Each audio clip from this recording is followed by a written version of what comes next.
So after we did Batman Beyond, we Mm. thought we'd do Batman and Friends. There's a bunch of his friends, which we watched recently. By recently, I mean like 3 months ago. Yeah, we maybe have been sitting on this for a while. Yeah. Um, just scheduling conflicts, we'll call it. Yeah, Not pretty much. a lack of motivation, yeah. Yeah, because we're gonna. I guess we should lead by saying we're not gonna do this in the same amount of excruciating detail that we have in the past for a number of Yeah, reasons. yeah. Partially because that 3 month thing, but also going through the plot like verbatim is maybe a little redundant. I don't know, but then again, once we start talking, we'll just see how naturally long this ends up being. Right, yeah. Might surprise ourselves. I did want to try to shorten it for a multitude of reasons. Partly, I mean, editing is partly why having 6 hour long videos is not fun to put Mm. together, and also I just not only do I not really feel like that level of detail is necessary. This Mhm. show, spoilers, is not as exciting to talk about. At the very least, in No, this it's season, like what we have seen so far, it's fine, and there's some good episodes here, but it's season one. I not to start this with a review of the entire season because it's a bit yeah, redundant, but it is very safe. I remember it being very safe compared to season two and Justice League Unlimited. It is very much them trying to get a handle on how to handle a more diverse cast. Before you'd have one, maybe two protagonists, whereas now they're dealing with like five. It's five, right? Established that. How many I thought it was members are there? 6, Six. Yeah. but It's been so long I can't remember how many though. yeah. Superman, Batman, Martian Manhunter, Wonder Woman, Hawk Girl, The Flash, Green Lantern, 7. Okay. Seven. Okay, but Yeah, you yeah, were yeah. you were less wrong. I wanted to say That's a 7, but I good was like, that's a start. lot of them. But no, there's a lot of them, It is. which is Yeah. which is funny because as you'll probably end up seeing, they do like not every character ends up in every episode or every. Actually, we should get Which is that out of good. the way. This is not made up of any single part episode. Every single one of No. these is a two-parter, and a couple of them are three-parters. Yeah. So the first one here is a three-parter. So yeah, they're going a little heavier on. I would say heavier on plot because it's not like they're deeper episodes. It's just that I guess more happens in them. Yeah, they're more epic in scope, let's say. I Yeah, guess when you're dealing with a threat that you need seven superheroes to deal with, or multiple at the very least. Um, I don't know. They're just everything's just grander in scope. Everything's just kind of bigger. Yeah. I also think like this show in particular because it's bringing in. This is the first show we've seen that's really like leaning in on the wider DC universe. I mean, obviously, it's Justice League. It's not just Batman, so we're Mhm. bringing everyone in, apart from like a Superman crossovers. Um, this one like they feels particularly kind of. This is when they're getting in the obscure stuff, and yeah. This is just when it's getting bigger in scope, and there's just more stuff to introduce. So I suppose it just makes more sense to spread it out. I mean, some of these stories would definitely be a bit too condensed in 22 minutes or whatever. So. Absolutely. So Although that yeah, being said, though, a lot of it is just action. That's another reason why we don't want to go into too much detail. It's not that yeah. the bad. It's just that's that problem whenever we get to action, we're like, well, there's not much to describe here. And this show is like like 80% action. It There's is. not much Yeah. insight in this season. I know for a fact that changes later on, particularly at the end of season two. Not to spoil anything, but Mhm. at the minute, it's just kind of setting up these characters. And I think most characters get their own time to shine in this season, but yeah, they're kind of I don't want to say spread thin, but they're trying to cover a lot of ground It's hard to Right, yeah. develop everyone evenly. It's just, yeah, overall bigger scope. So, Yeah, basically. so there's not a lot of focus. But, yeah, I guess we can just go ahead and start talking about episode 1 through 3. Secret Origins. It's because, if it wasn't clear, we're just going to review these as single entities. There is very little point in separating these out. Like, part 1 better than part 3, it's like, it doesn't matter. It's one story. Yeah, yeah. It's like, You're not going to watch them separately. this one... I don't want to meet the weird who just watches, like, deliberately watches part 2, and then just leaves it. I want to see if I can guess what's going on. To see just how clear everything is. Vidler edit. It's actually cut up like Memento. All this the stuff is played backwards. I was thinking of Memento. Yeah, I was just about to say that. It's like, how do I get here? Oh, I'm choosing this guy. No, he's choosing me. So yeah, that's... Yeah, I don't know. Like, because yeah, this one is the villain is just like, there's just aliens. It's an alien invasion. Yeah, it's like the plot opens up with there's guys on the moon, I think, Mars. And on Mars, and then they open up a door and they go missing, and then it just turns out that they got possessed by aliens or something, and then Yeah. that's I'm also, like, for the sake of quickness, I'm also not going to give a shit about spoilers with reviewing the show. yeah, of course. The guy, the one astronaut makes it back who's like a senator. Right. And he's like, oh, people of Earth, my experience on Mars changed me. You should get rid of all of your nuclear defenses. Here's my friend Superman. He's replacing nukes. And then the aliens attack and like, where are defenses? They've been dismantled. Oh, Oopsies. So, Oopsies. God, I do love this opening bit where it's like, what is it? These scientists are working at somewhere, Metropolis substation. Observatory. Yeah, observatory. It's an observatory. Yeah. Yeah, and like Batman's kind of just stalking them because there's clearly something wrong with them. Like they just turn out to be just aliens in human clothing or some shit. Or Yeah. oh yeah, because you'll see that later. Like there's like humans in pods, and there's some funny stuff with that. But like it just kind of turns out and like Batman confronts them, and then he gets into a fight. And then while that's happening, Superman just kind of flies in. And it's funny because at this point, I had actually forgotten that this was a sequel to them having met several times during, the Superman crossovers. So right, yeah. it was like the first time they had met. Like it wasn't just like, oh, they know who each other are because they've heard of each other. It's like, oh no, they've met. They're friends. Kind of. Yeah. This is everything we've watched has been in the same continuity. Yeah, but if that's not obvious, yeah. There's this really funny thing where Superman shows up. And he's like, "Hey, you need help?" And Batman's just like, "No, I'm fine." And then Superman starts having these like weird like migraines that like this first one like incapacitates him, and so Batman has to basically, I think the villains get away because he has to protect Superman who's like unconscious, and then. The scene ends with Superman just getting up, being like, "Hey, thanks for that. Anyway, if you need my help, here's a watch. You can use it to give me a ring." And what fucking hell? And he flies off, and it's like this guy showed up to pass out, and they'd be like, "Hey, if you need anything else, just let me know." It's like, bitch, I helped you. You should be taking my watch. It's like, what the?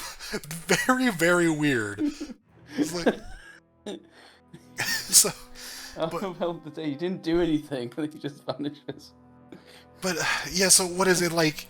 Let me know if you need my help again. What fucking hell? No, you got away because you started having seizures. What the hell? Very strange. I probably would have gotten them if it wasn't for you. It's like, yeah. But this is a very fitting introduction to Superman in this season. Yes, it is. Oh my god. He spent a lot of this first 3 episodes. Like, what do you call it when it's like a pack of episodes? Like this story? I don't know. This story.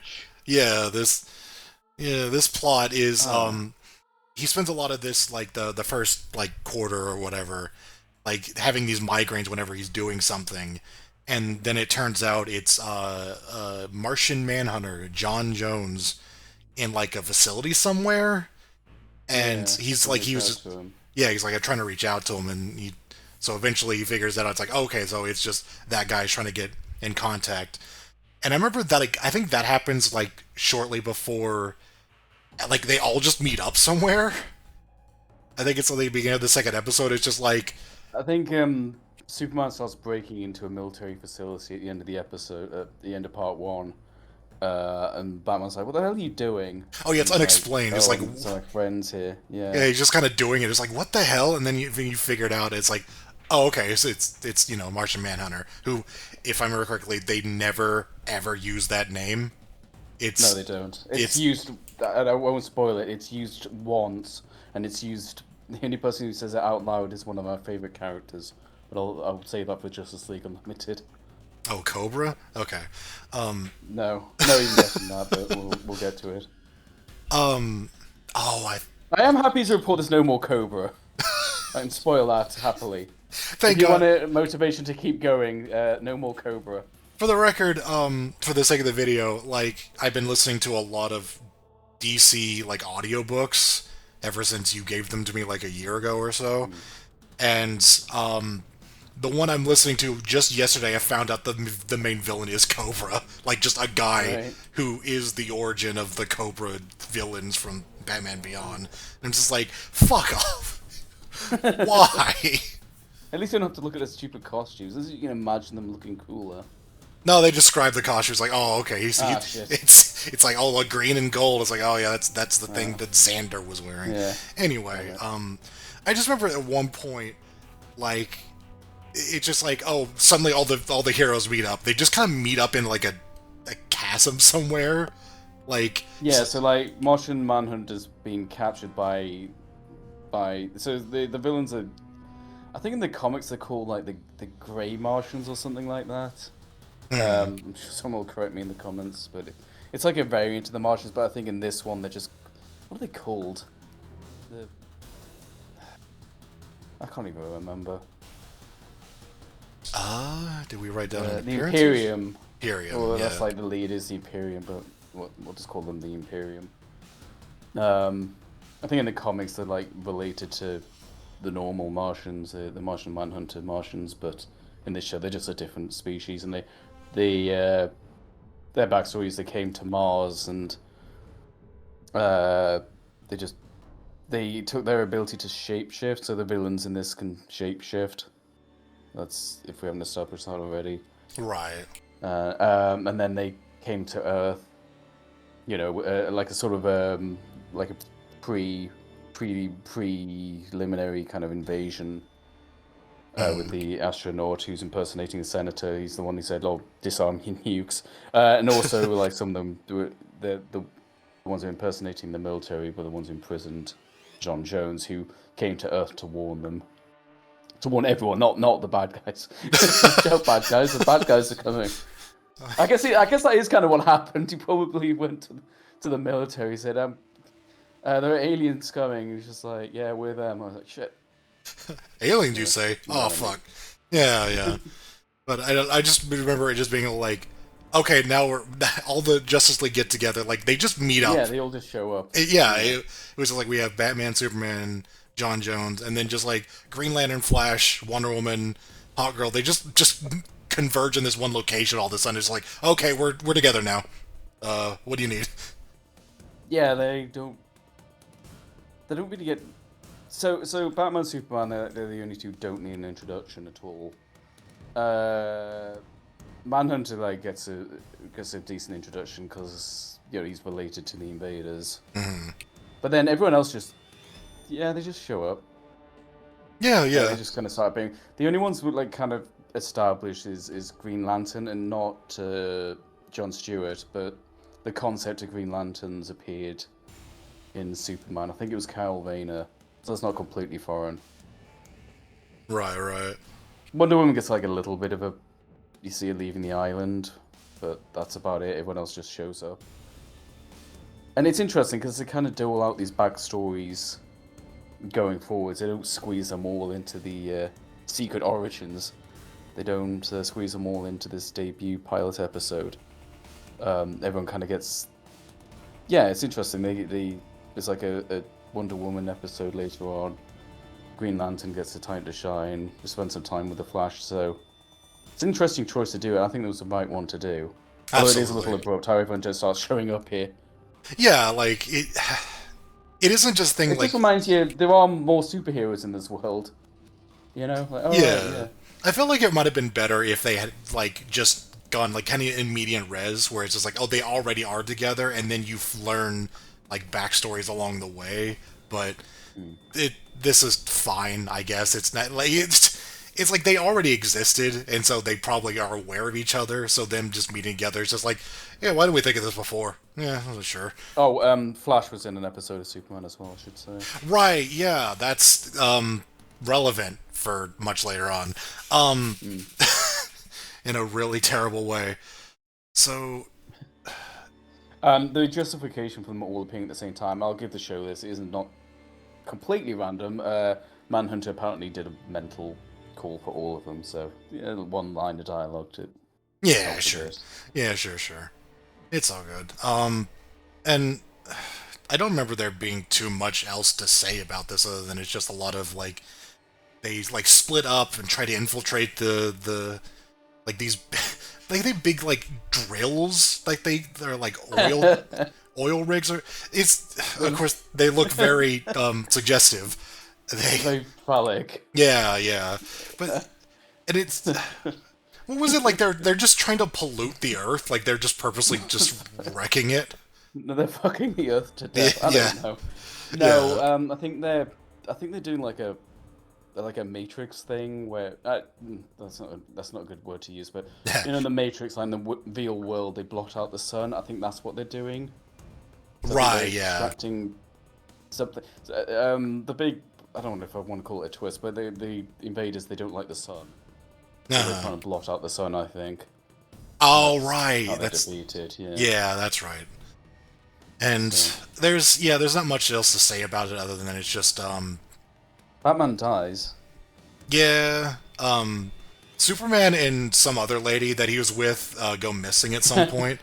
There's this really weird line. Like this stuck out to me because like it feels like Hot Girl gets kind of the short end of the stick in this show sometimes, at least in this season, where it like one of them was just like Superman's missing. He went into that the alien base with Hot Girl, and it's like, so aren't they both missing? Like, what do you mean Superman's missing? Also, Hot Girl is with him. It's like what? That is not, It's really weird. yeah. It's like And that other one who gives a shit. yeah. Oh no, not Superman. And Hawkgirl. Oh no. Anyway. Yeah. So there's yeah, there's a lot more I could describe, but I want to give a shout out before we move on to our new favorite character, Snapper Carr. oh, He's like really prominent. Snapper Yeah, Carr, he's- by Jason Marsden. he's He's the got a very distinct voice. Yeah. the Summer Gleason of this show. He's just like the news guy, and I don't know why. Just the name Snapper Carr is just like that's not even a comic book name. That's just weird.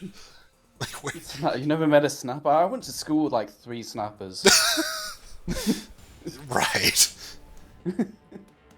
But and then oh, yeah, they are doing some like snatcher shit. I just like the screenshot we have below of there's this one shot where we noticed it that there's like this shot of like a guy in the pod, and you notice it was like reused from earlier, and then you look at the shot closer and it's like that same guy is on the left side of the screen mirrored. It's like wow. Good job, guys. I mean, it's animation. Nobody's supposed to dwell in it. It's fine. Yeah. This is all kind of in HD as well, kind of.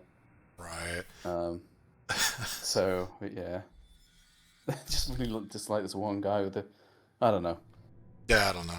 So And then it's just a big fight. Batman fakes his death to get close to them.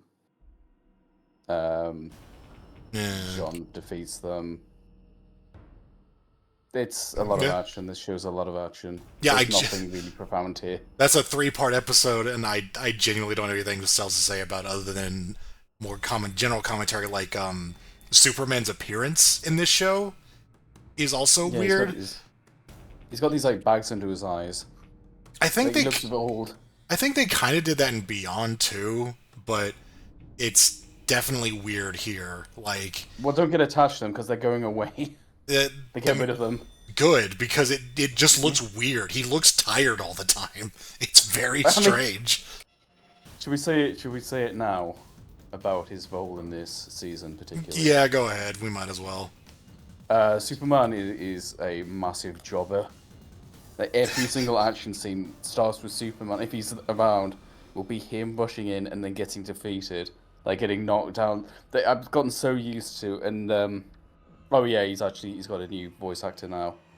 Although it's almost impossible to tell because they are so goddamn. He's so close to Tim Daly. Oh god, what's his name again? I'm gonna have to look this up. But yeah, no, he does, like, it's weird because I think I forget what the other one was, but I know it's electricity. Like, anytime they need Superman to job, they'll have, like, the enemy will do some sort of, like, taser or electrical bolt or something, and that just knocks him the fuck out. Like, It's George Newbern, by the way. George Newbern, Because yeah. he is a good Superman. I don't know why I just blanked on his name. I listened to Yeah. an entire audio book about the history of Superman, like as a as a character in fiction, like it's comic origins, and it was all narrated by George Newbern, which was a really good choice. Oh, nice. But yeah, so Yeah, he's an absolute jobber, and I've just gotten so used to George Newbern going, "Oh!" it's like they couldn't figure out how to, like, make him not. It's like, oh well, Superman could just solve this because he's the Man of Steel. He can do anything. So it's like, well, how do we deal with that? It's like, well, he just gets knocked out by random shit. I think it's more to show that oh wow, these villains sure are a big threat because they've even taken up Superman. I think that's what it is. Oh sure, Like, yeah. that's like the textbook definition of jobbing is to make a villain seem tougher. That's true, And yeah. it's like it's making them seem tough. Like if they can take down Superman, like what's everyone else gonna do? What's Batman gonna do? He's gonna have to be smarter rather than be stronger. Wow. Well, anyway, he's an absolute job, and I remember like Bruce Timm acknowledging that, and like they do make efforts to fix that later on, thankfully. They went too Yeah. far. So, we wrote B. Yeah, It's, alright. it's fine. I would. It's an origin. They've got a lot to do. Mm-hmm. I mean, it mustn't be the easiest thing to. It is a planet-wide threat as well, so It is, yeah. it's interesting. Yeah. It's definitely the biggest stakes we've ever seen of anything we've watched. Yeah, it's alright. Yeah, It's pretty safe. Yeah. Right, let's move All on. right. That's that. Yeah, we're trying not to. Okay, so I forgot about this. This is, I think we watched these in, I think it's release order. Oh boy. I think we watched it in release order, or was it production order? I don't I remember. think it's but, release order. Yeah, release order make more sense because yeah, but which may have been a mistake. yeah, because the continuity gets kind of fucked by the order that we watched it in, but it wasn't like a random order or something. This is how it was released. It's just very strange the way they did it. So I remember this one I think is much later, or supposed to be much later, but This one's fine though. This one, it's fine. It's just there are some where the continuity is going to get a little bit weird. yeah, it's This can exist in a bubble though. This is fine. yeah, it's fine. I just remember looking at it. I just remember looking at the original orders, being like, oh, this is like way off, but it's not a big deal. But yeah, so We're past the origin. We're getting our first kind of, other than kind of Martian Manhunt in Secret Origins, getting like a character focus. This time it's Green Lantern, John Stewart. yeah, we get to learn that he's a horrible murderer and that he's going to jail. he's performed space genocide. Yeah. And he's guilty, and he gets tried, and yeah. and he And he gets locked up because he's terrible. Because he says that he did it. So yeah, it's So that's the last we see of that guy. Why do they even bother establishing him in the last one? I don't know. I don't know. Yeah, it's. I guess it does have continuity problems because he keeps showing up afterwards. It's like, oh man, we saw him go to jail. Why is he here? That's fucked up. So, like, that happens pretty quickly, I remember, is like, it's just, oh. So he's on Earth, and he's, like, checking out his old neighborhood, so we get a little bit of backstory. He's like a Marine, former Marine, before he joined the Lantern Corps. I guess now he's a Space Marine. Sorry. Yeah, let's get this out of the way, this picture. So, this is going to be way more prominent in the Flash episode, but they do this weird thing whenever they're in the city where they have these reoccurring signs, like these filler ones for shop fronts. Yeah. And they look fucking weird. Like, they're all this weird pixel font. Yeah. This was definitely not made for HD, but then they made an HD version, and oh boy, does the show suffer for it. It's not their fault, but it's... Yeah. Yeah. Like those fonts probably look fine in SD, but I don't know how animation production works. But someone's just like, oh, we've got like the negatives or whatever. Again, I don't know how it works. It's digital, I guess. But we can make this HD, and I know Bruce Timm kind of hated that because it kind of exposed a lot of flaws with animation, and this is one of them. So I don't even see shop fronts; they just look really weird. Yeah, for sure. So, like, yeah, there's a robot army of James Remars. And they're like, done with me, the wimp. And... Fucking wimp. And... yeah, he's like, and you get your token Justice League fight, like, they rush in to defend him, and then he's just like, Green Lantern's like, stop fighting, I'm guilty. So he goes off with Ajax. Yeah. And so they basically chase after him and then find out, like, hey, we know that, you're not a bad guy, so we're going to defend you. And he's just like, but I did it. And they're like, shut up. We're going to figure this out.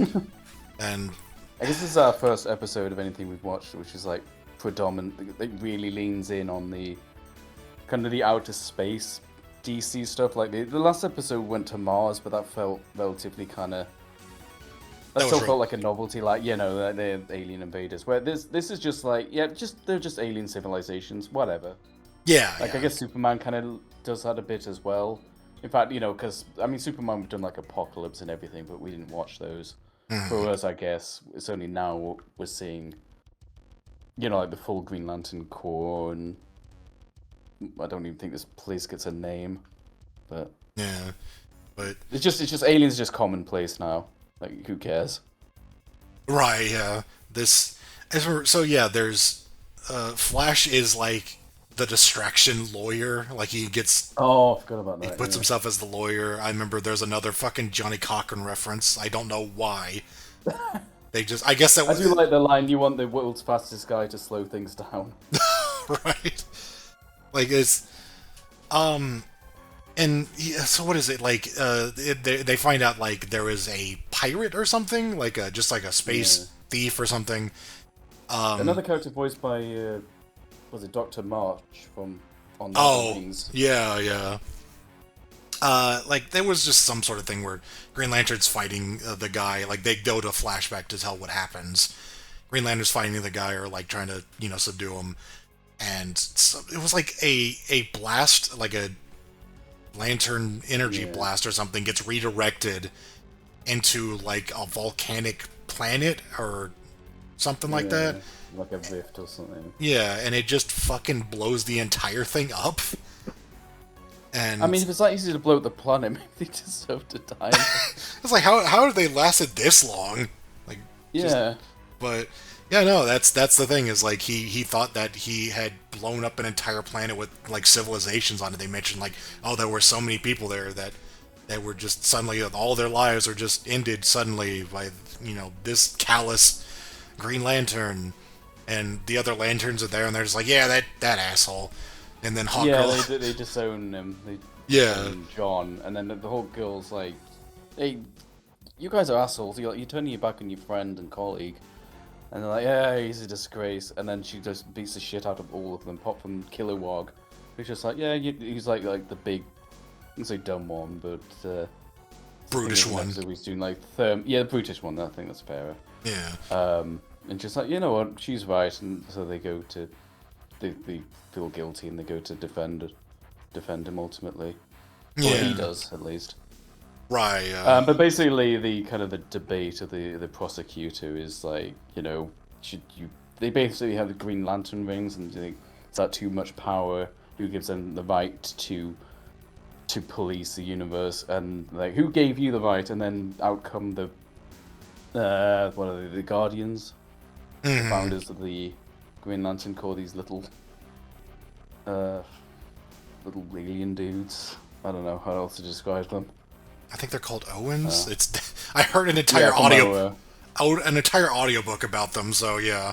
Oh, fair enough. Very You know more than me. Then, I guess. yeah. They're the Owens, and they're these little tiny guys who are like thousands of years old or some shit. But yeah, like they're basically the protector of the actual Green Lantern, which is like the source of the ring's powers.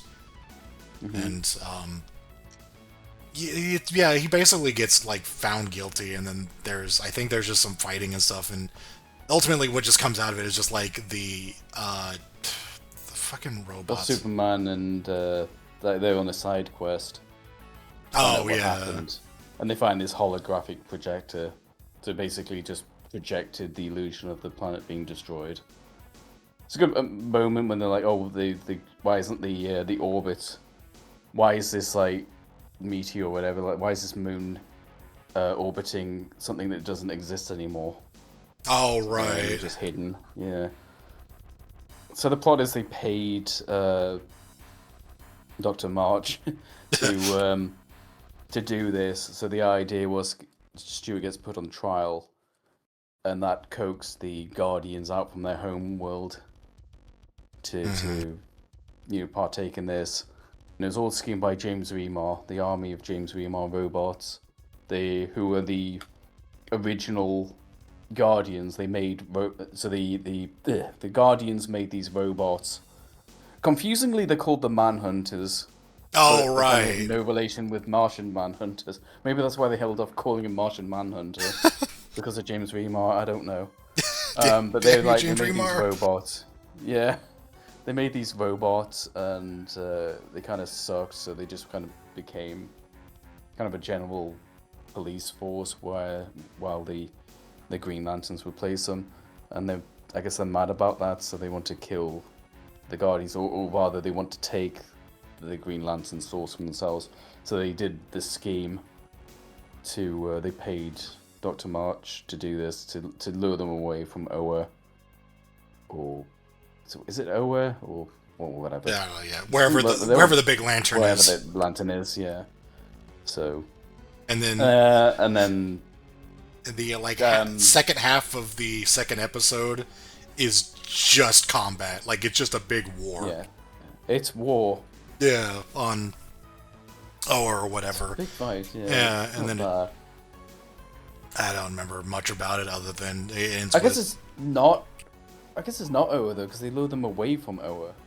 it's wherever the damn lantern is. I don't know. Whatever. They brought it with them. I don't know. It's Whatever. the thing It's is not like important. they're trying to get the lantern, and then John gets to it first, and then he says the poem or whatever that I can't remember.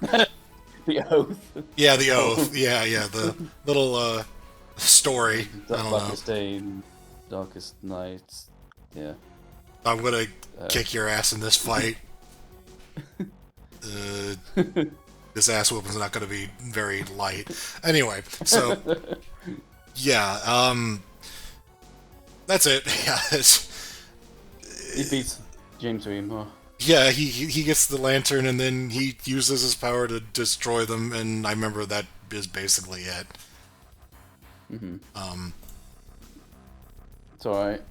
yeah, we wrote C. I remember it was a interesting concept. I think we put it relatively low because it didn't. There just wasn't a lot going on outside of that. Like, The villain, as much as we like James Remar, the villain, admittedly, the villain isn't really much. I yeah, mean, sounding like Ajax definitely had some points, but I, yeah, but it's a little. I think that kind of annoys me is this is Jon Stewart's focus episode, and he spends like almost the entirety of part one just being like, "Yeah, I'm guilty. yeah, I deserve it. he's I got suck. his I'm bad at my handcuffed. job." He's not Yeah, doing anything other than just being like, "Yeah, put me away. I did it," and so yeah, right. and then yeah, there's a quarter of this whole runtime of these two episodes is just like a big war that I remember being.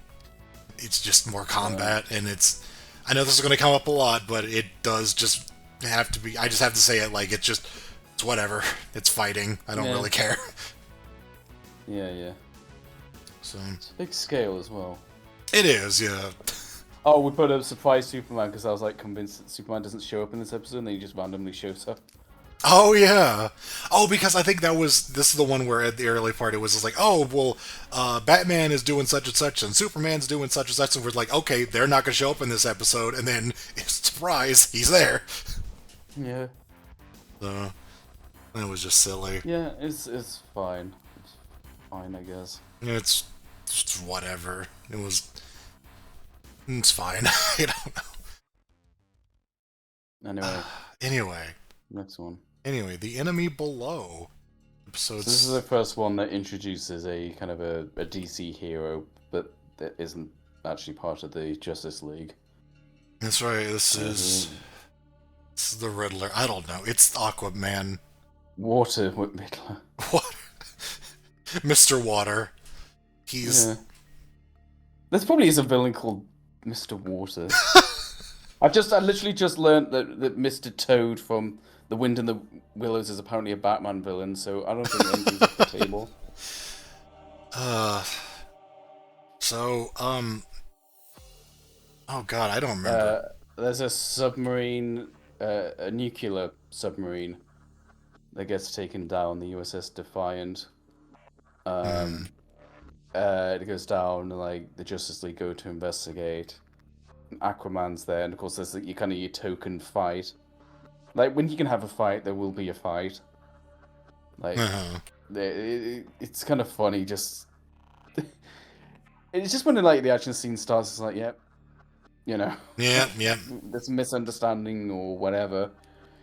Um, and it's like it's Aquaman, and he's kind of a dick. So Aquaman's interesting because he obviously has a bit of a reputation as the guy he can talk to fish. I think this has kind of gone off a bit in recent years, Hmm.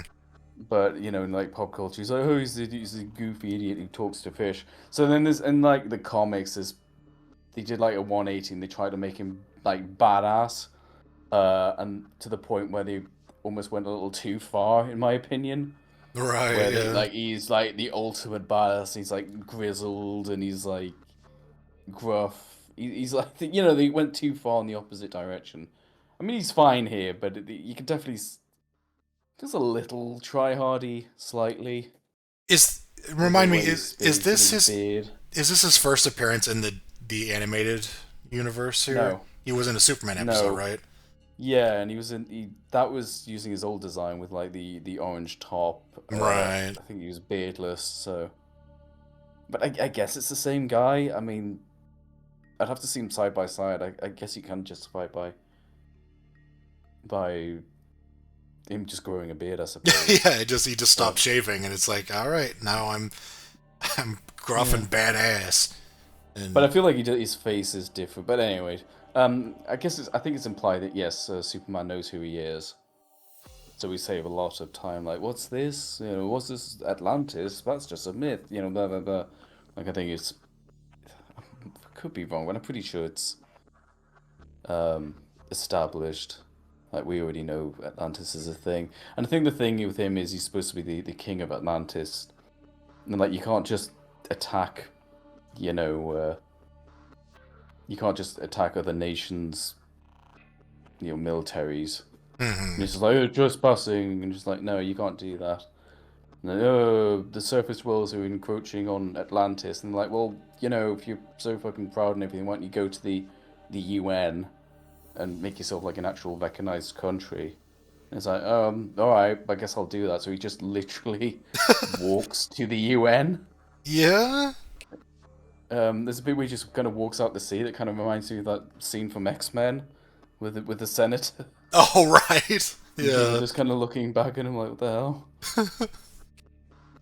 So yeah, And it's kind of funny. He just walks into the. It's the same set, like the same kind of digital set, like the same background as the senator from Secret Origins. hmm It makes sense. It's like a recurring location. Just kind of find it funny. Just I don't know this depiction of the UN or whatever they call it in this show. It's like, oh, for God's sake, now what? And this guy just starts walking out, and he's just like, "You will recognize Atlantis," and they're like, "Or what? Otherwise, there will be problems. There will be hostilities." And like, you can't. The Justice League come in, you can't just threaten everyone. yeah. Like, diplomacy sucks. He's just like a permanent hard ass. Just like, dude, That's calm what I mean by him a down. little bit too. Too Yeah. try hard. I don't mind it. It's not. He's not full on Kratos or something. Sorry, that's just on my mind. Right. But yeah. Looking at So. the notes here, it does remind me of a couple of things. We reference it several times in the notes. The subtitles for the episodes that we had are very weird, in that Mm. like for some reason known characters will suddenly have like anonymous names if they are not physically like on screen. Like, Right. I don't think it's this one, but there's one where like I think Snapper is like on screen like talking, and it has like his name underneath the Yeah. caption, and then it cuts away, and then suddenly it's just like male number one, and it's like, why? We know who it is. It's still the same like line of dialogue. Why we didn't forget who he was? But It is. This is like Memento. damn it. And then I think yeah, this is where like afterwards, an assassin tries to kill Hmm. Aquaman, like with a Yeah. rocket launcher. I think it's A like lot of rocket launcher sniper rifle. yeah, it's like a big scope, but it's just a rocket launcher. And then Yeah. this reminds me of another thing because they chase the guy down. I think is it just Deadshot? I forget. It's Deadshot. Yeah. Okay, yeah, it's Deadshot, and they capture him, and I was so expecting them to be like, oh, okay, this is the lasso of truth time because Wonder Woman has the lasso of truth. I guess she doesn't. It never is used for that purpose, at least in season one. They All just right. So this is. I don't know if this counts as a spoiler, but as far as Wonder Woman knows, she is not aware of the lasso of truth. oh, okay. She doesn't know. She's never used it before. She has to. Not just one thing. She unlocks the power much later on. Okay, so I guess they did that because it would make things like this a little too easy. I guess I guess yeah. I don't maybe know. You could easily just write her out of the scene if you wanted them to just. Well, it doesn't really matter because he just, I think, just it talks. is a bit. It is a bit confusing though if you're familiar with the character because you said that and I'm like, it took me a while to realize like, oh wait, she doesn't actually have that power yet. She needs to unlock it. It's like, yeah, she's a So they video were game like, you got. protagonist. Yeah, she has to get the upgrade. It's to cast the right Which is incantation. yeah, kind of what happens. Yeah, but so yeah, if you're wondering why she doesn't use it, she doesn't know about it. So, or she hasn't got it. I can't wait until she gets the invisible jet. Instead of that, we get Batman saying something off screen, and apparently that's enough to make Deadshot talk. Yeah. Superman's just it's like, oh, you don't. You could hear. He's just like, oh, it's like, what did he say? He's like, you don't want to know. On a little basis. I guess this is another thing as well, because obviously there'll be an entire episode about it, or multi-part episode about it. But Batman's the only one without superpowers, so he kind of has to be useful however he can. hmm And I think they do a pretty good job with that. It's better than Superman jobbing. Yeah. So, Batman... I think Batman's detective stuff, they really cranked that up to 11 here just to make it more useful. And this interrogation... I mean, you couldn't... If Wonder Woman had the lasso of truth, like, Batman would be like, shit, I've got nothing... I am useless here. The But, one thing I've got is being intimidating, getting villains to talk, and then she just has this MacGuffin that does it, like, shit. right, yeah. In that case, it would be like, oh, we can't, he's resisting it because of mind implants or something. There'd be some shit, I don't know. Right, yeah, sure. Anyway. Um, So, Aquaman didn't die, by the way. no, he's By the fine. way, he's in hospital. Batman's other useful thing is he puts him in salt water. That's how he heals. Oh, right. Thank you, Batman. So, I just remember that, yeah, it was, The villain is his brother, Orm? and he's staging a coup. Orm, yeah. Yeah. Great name. Arthur and Orm. And, Yeah. and I don't think there's really much going on there other than just, like, there's a bit where, Arthur's son is... I just remember there's a bit with dead. I'm trying not to go into too much detail about the whole thing, but Sure, just yeah. many little bits here and there, just dead shots like, oh, he paid me in Spanish doubloons, and like, where'd you get those from? And you said, son of Spain. Well, okay. The main villain is Spanish. Let's go. All right.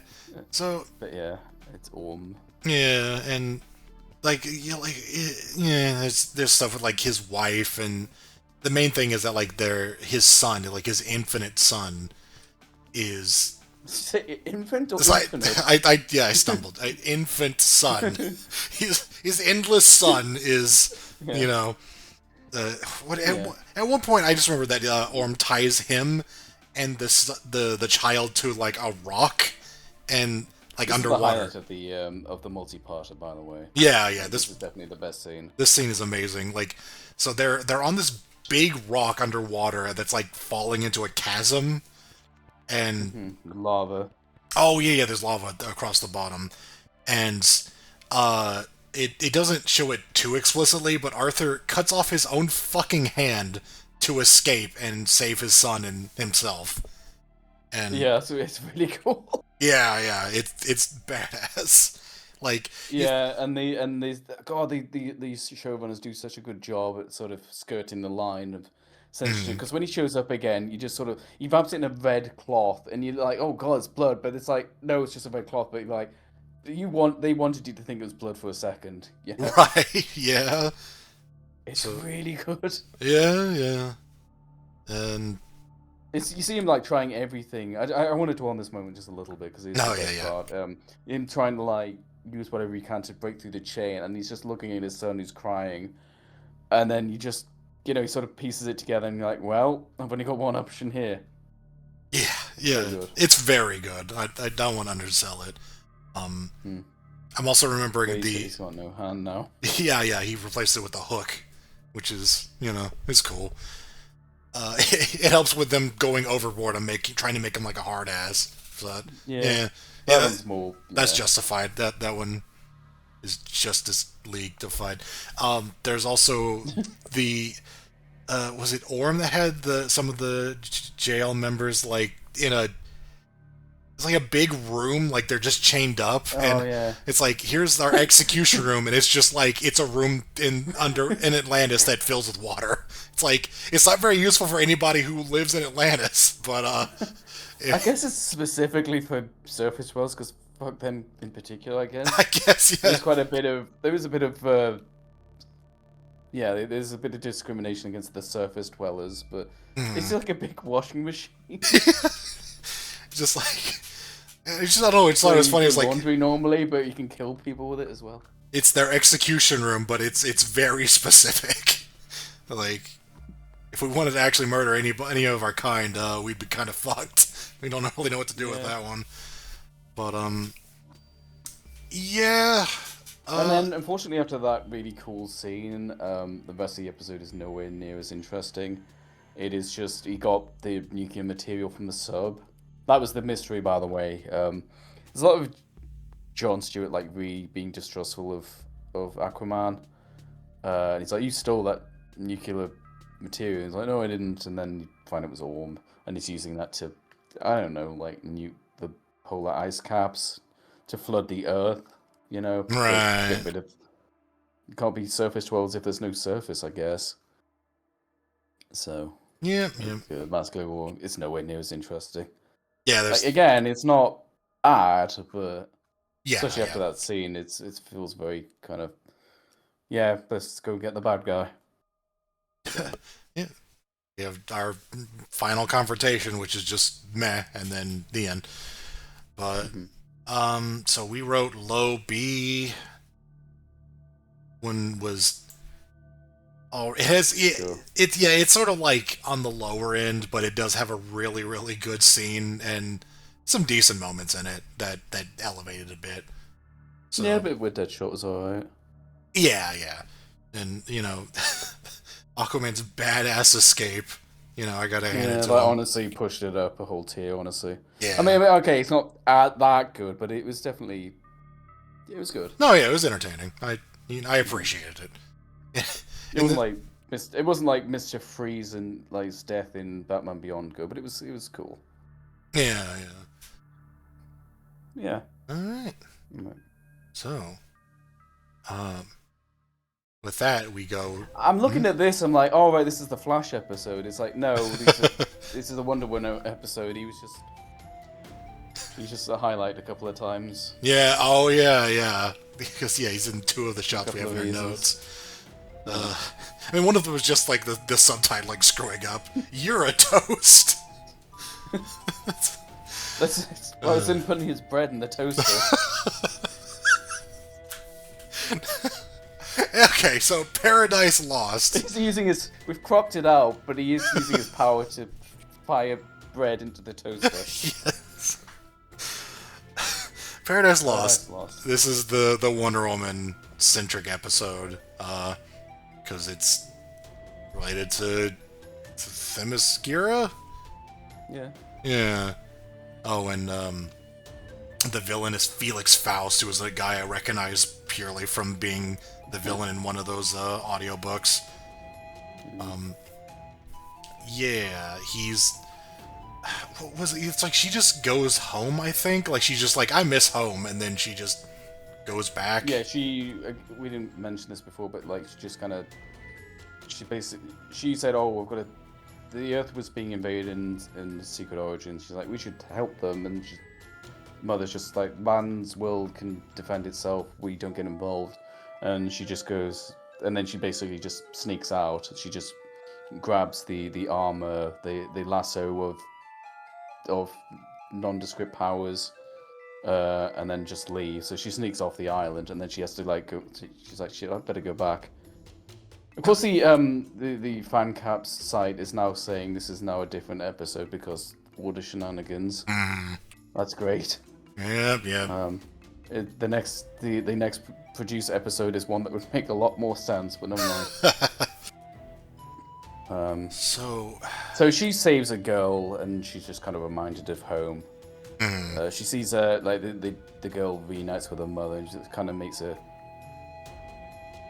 not nostalgic, but she gets distracted and gets hit like by a lamppost. So she's like, time to go home. I'm trying not to dwell too much on the minutiae of the plot, but that's what prompts her to go back home. She gets homesick and she goes home, and then she gets there and she's like, I remember this place being a little less on fire, and I remember all of my friends not being made of stone when I last saw them. This seems a little strange. And then everybody there is turned to stone and everything is just in disarray. And then she runs into Felix Faust, who's like, yep. There's also a man on this island, on the No Man Island. Right, yeah. No boys allowed. You didn't see the sign. Yeah, good old Felix Faust is like, hey, I did this. I want you to find me a thing, and if you do, they'll come back to normal. And she's like, okay. I want to say as well, there's this reoccurring thing with this season where it's like, oh, it's that guy. Part 2. So the first one was James Remar. Now it's Robert Englund. Oh yeah. Oh yeah. It's Freddy. Yeah, that's why we wrote down Freddy's quest. But Yes. oh man, Yes, he sets her a quest. So he's like, "Oh, I'll release him from stone if you get me the parts of the MacGuffin." And she's like, "Well, shit. All right, I'll do that." So that's the premise of part 1 here. A mystical quest. yeah, she's just like going around finding like, was it pieces of a key? Yeah, it feels really video gaming. It does, yeah. Like she just goes to like a museum or something, and then like a statue comes alive and she fights that, some shit like that. But Yeah, and I think and meanwhile, Batman's like, "What are you doing?" She's just like, "I'm not doing anything," and he's like tracking a jet. The Javelin. This is not her jet, right, but the Javelins are like the go-to. I guess we didn't mention the Watchtower, did we? no, Whoops. At the end of Secret Origins, it hasn't really come up yet. At the end of Secret Origins, Batman finances a fucking space station in orbit Yeah. around the Earth to monitor it. And they do this kind of like funny, kind of like, "Oh, how you explain this to your stockholders?" And you'll say, "Oh, I'll come up with something or whatever." But it's like, that's a fucking space station. Holy shit! Like, holy shit, Bruce. He's How are you paying tax on that? that rich. Wow. How do you keep that a secret? Holy shit. But never mind. Yeah, they have a... We did not mention they have a space station now. And yeah, the Javelins are just kind of their go-to flying vehicles. They operate in space. They use those in that second episode of it. So Batman's tracking Wonder Woman in theirs. He's like, "What are you doing?" She's like, "Oh, I'm not doing anything." He's like, sure." So he starts following her, basically. Yeah. It goes to a museum, like you said. It gets attacked by a statue, which I guess is supposed to be, maybe not literally, but it's like Talos or something. You know, the living statues. You know, Right. kind of.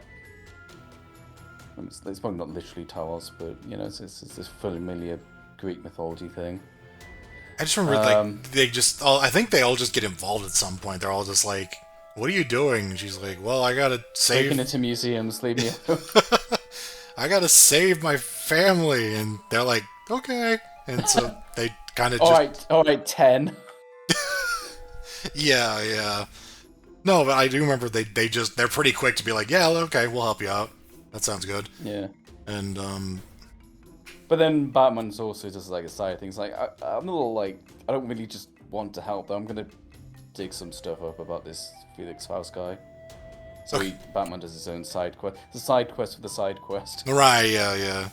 This is the episode. The first episode ends with the fight between Superman and Wonder Woman, I believe. Yeah. Like, there's a bunch of stuff that happens whenever they get these items. Like, just weird stuff happens, and one of them is that trapped. Yeah. One of them is that it gives both Diana and Superman a vision of each other as monsters, so they start fighting each other, not realizing that they're fighting each other, and that just kind of ends with like one of them notices the reflection in the mirror, and it's like, oh, that they see it's just them. It's like, it's good, but it goes on for way too long. Yeah, it's very long, and we were just like, yeah, they were really padding this out because, you know, they got 2 parts. And the pacing is one of the points we made for this whole review. Mm-hmm. The pacing is super weird. It feels very padded. I mean, there's a lot going on, but even with the... We'll get to that, but there's like plenty going on, but it also feels really stretched out. Also, I guess Wonder Woman would have been more productive if she had been left to go by herself, because what would that evolution done? Right, yeah. She sees herself as a monster. She's like, oh, that's weird. Anyway. Yeah. I'm really ugly. Just random mention of, like, because I remember one of them is like Flash and Manhunter are doing something. Like, they're fighting some big serpent. Fighting a snake. Yeah. That's where the You're a Toast screenshot comes from. And then the note below it is reference to the fact that Jean's like, alright, I'll handle this. And he, like, phases into it and then just rips it in half in, like, a second. It's like, okay. He just, like, fucks it up. He punches it. I think he just punches it. Right, yeah. I just remember he just... Flash is just like, mind me not to get on your bad side. I just remember he just, like, instantly just, like, KOs it. It's like, oh, okay. That's There wasn't. We didn't need to pad that one out. It was kind of cool. I mean, that whole fight thing was just absolute filler, but Yeah. it ended quite memorably. He just punches it. There's a very good screen cap on the side. He just fucking uppercuts it. Also, just to quickly mention, two of our like main protagonists are both called John, like with different spellings, but Right. which is something like that very easily exists in real life. Like, you know, because I knew like 3 snappers when I went to school. It's very common. Right. Very common names. So it's just kind of funny. You don't usually get that in media, but Yeah, they didn't try like. I think they refer to more than once as the 2 Johns. Oh. Yeah. They don't like avoid it. They actually play into it. It's like, yeah, that's fun. Yeah, I mean, it's something that would happen. And then like I guess it could have arbitrarily like renamed the characters. I mean, I guess they were dead set on using Jon Stewart particularly as their token lantern. Because it is like Hal Rain. Hal Jordan's like the famous one. Like Hal Jordan. I don't know if he's. I'm hesitant to call him the original. Maybe. I think he's so. The most famous one. Yeah, is he the original? Yeah. I think so. Kyle Rayner was in Superman, like the animated series. So he'd already been established, but he's just like. But I do like John here. Yeah. Voiced by Phil Lamar, who does a good foil. He's very stoic, so it's a good foil, particularly for Flash. He gets paired a lot with Flash. Right. Yeah. For obvious reasons. They play off each other pretty well. He's like I said, he's like a former Marine, so he's very. I think his gimmick is that, or lack of a gimmick, is that a lot of Green Lanterns traditionally use like quite funny, silly, abstract things. Not abstract, the opposite of that. Like real world, like they use giant scissors and swords and shields, whereas Stewart is very kind of straightforward and he just use geometric shapes, which sounds boring, but it's actually, I don't know, it fits his character. Like I can't imagine him particularly. He just uses it more as a straightforward weapon rather than being all outlandish.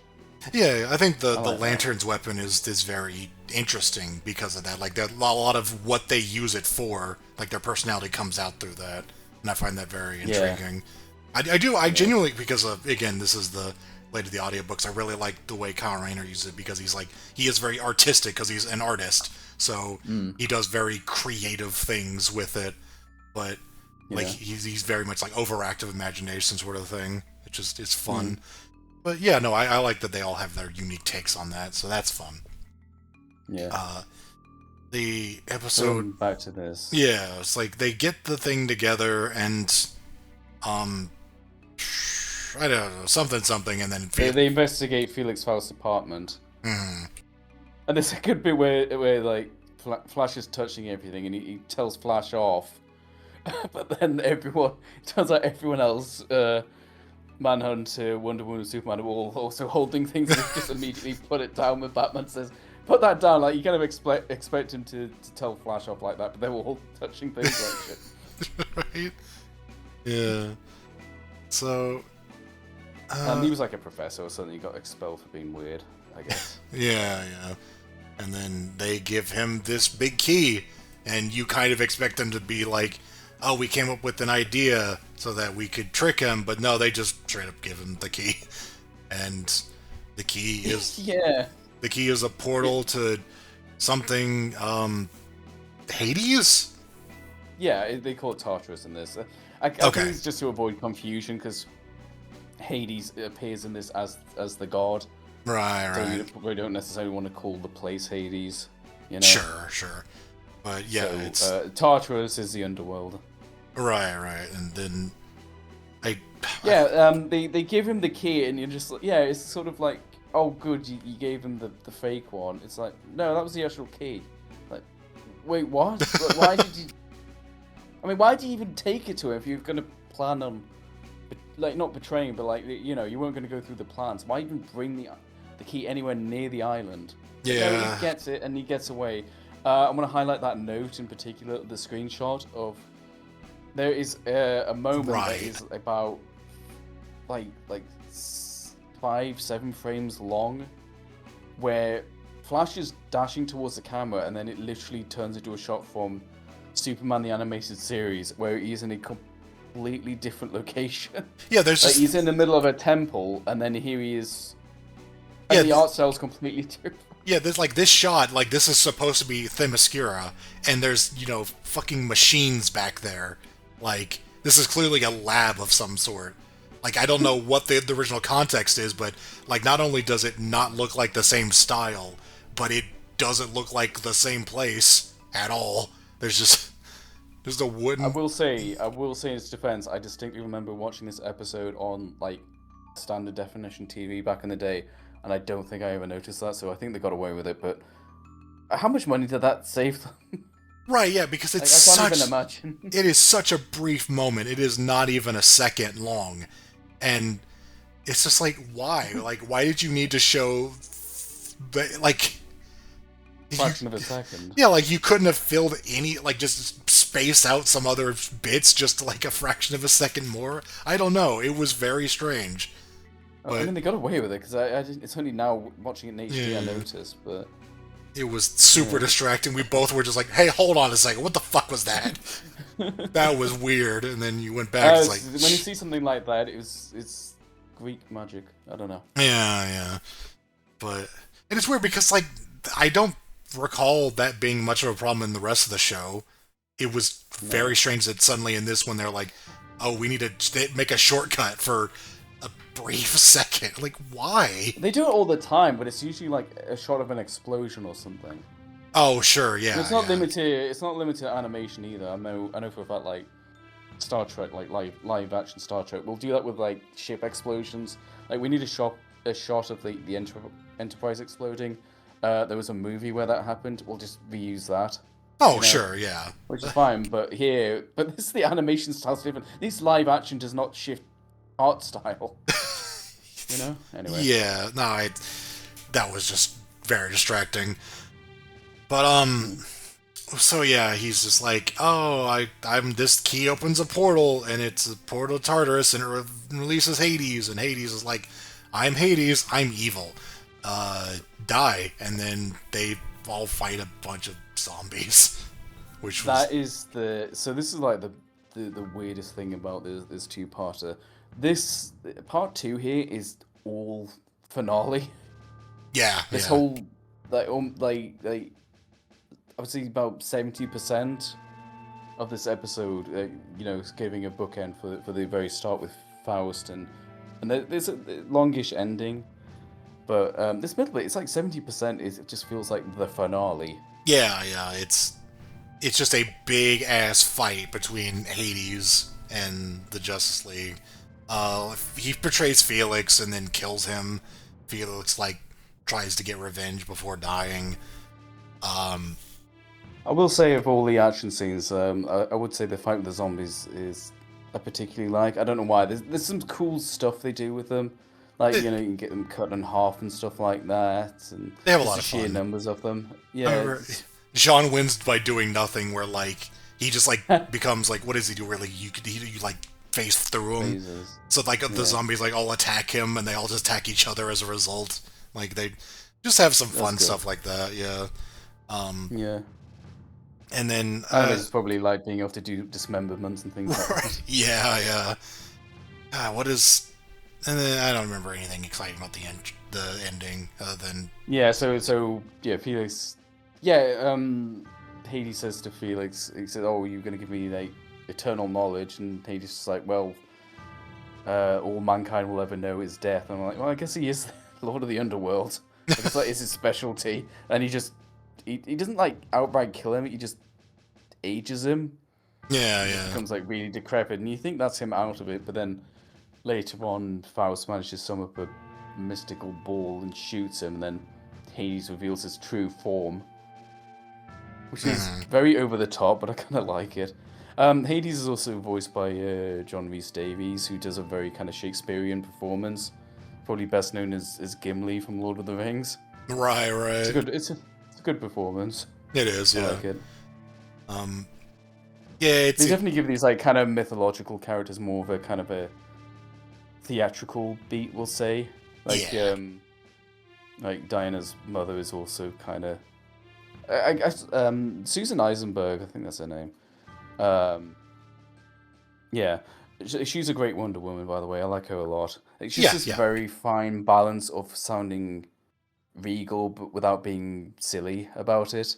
Absolutely, yeah. Like, it's a very fine balancing act to get Wonder Woman right, but she absolutely nails it.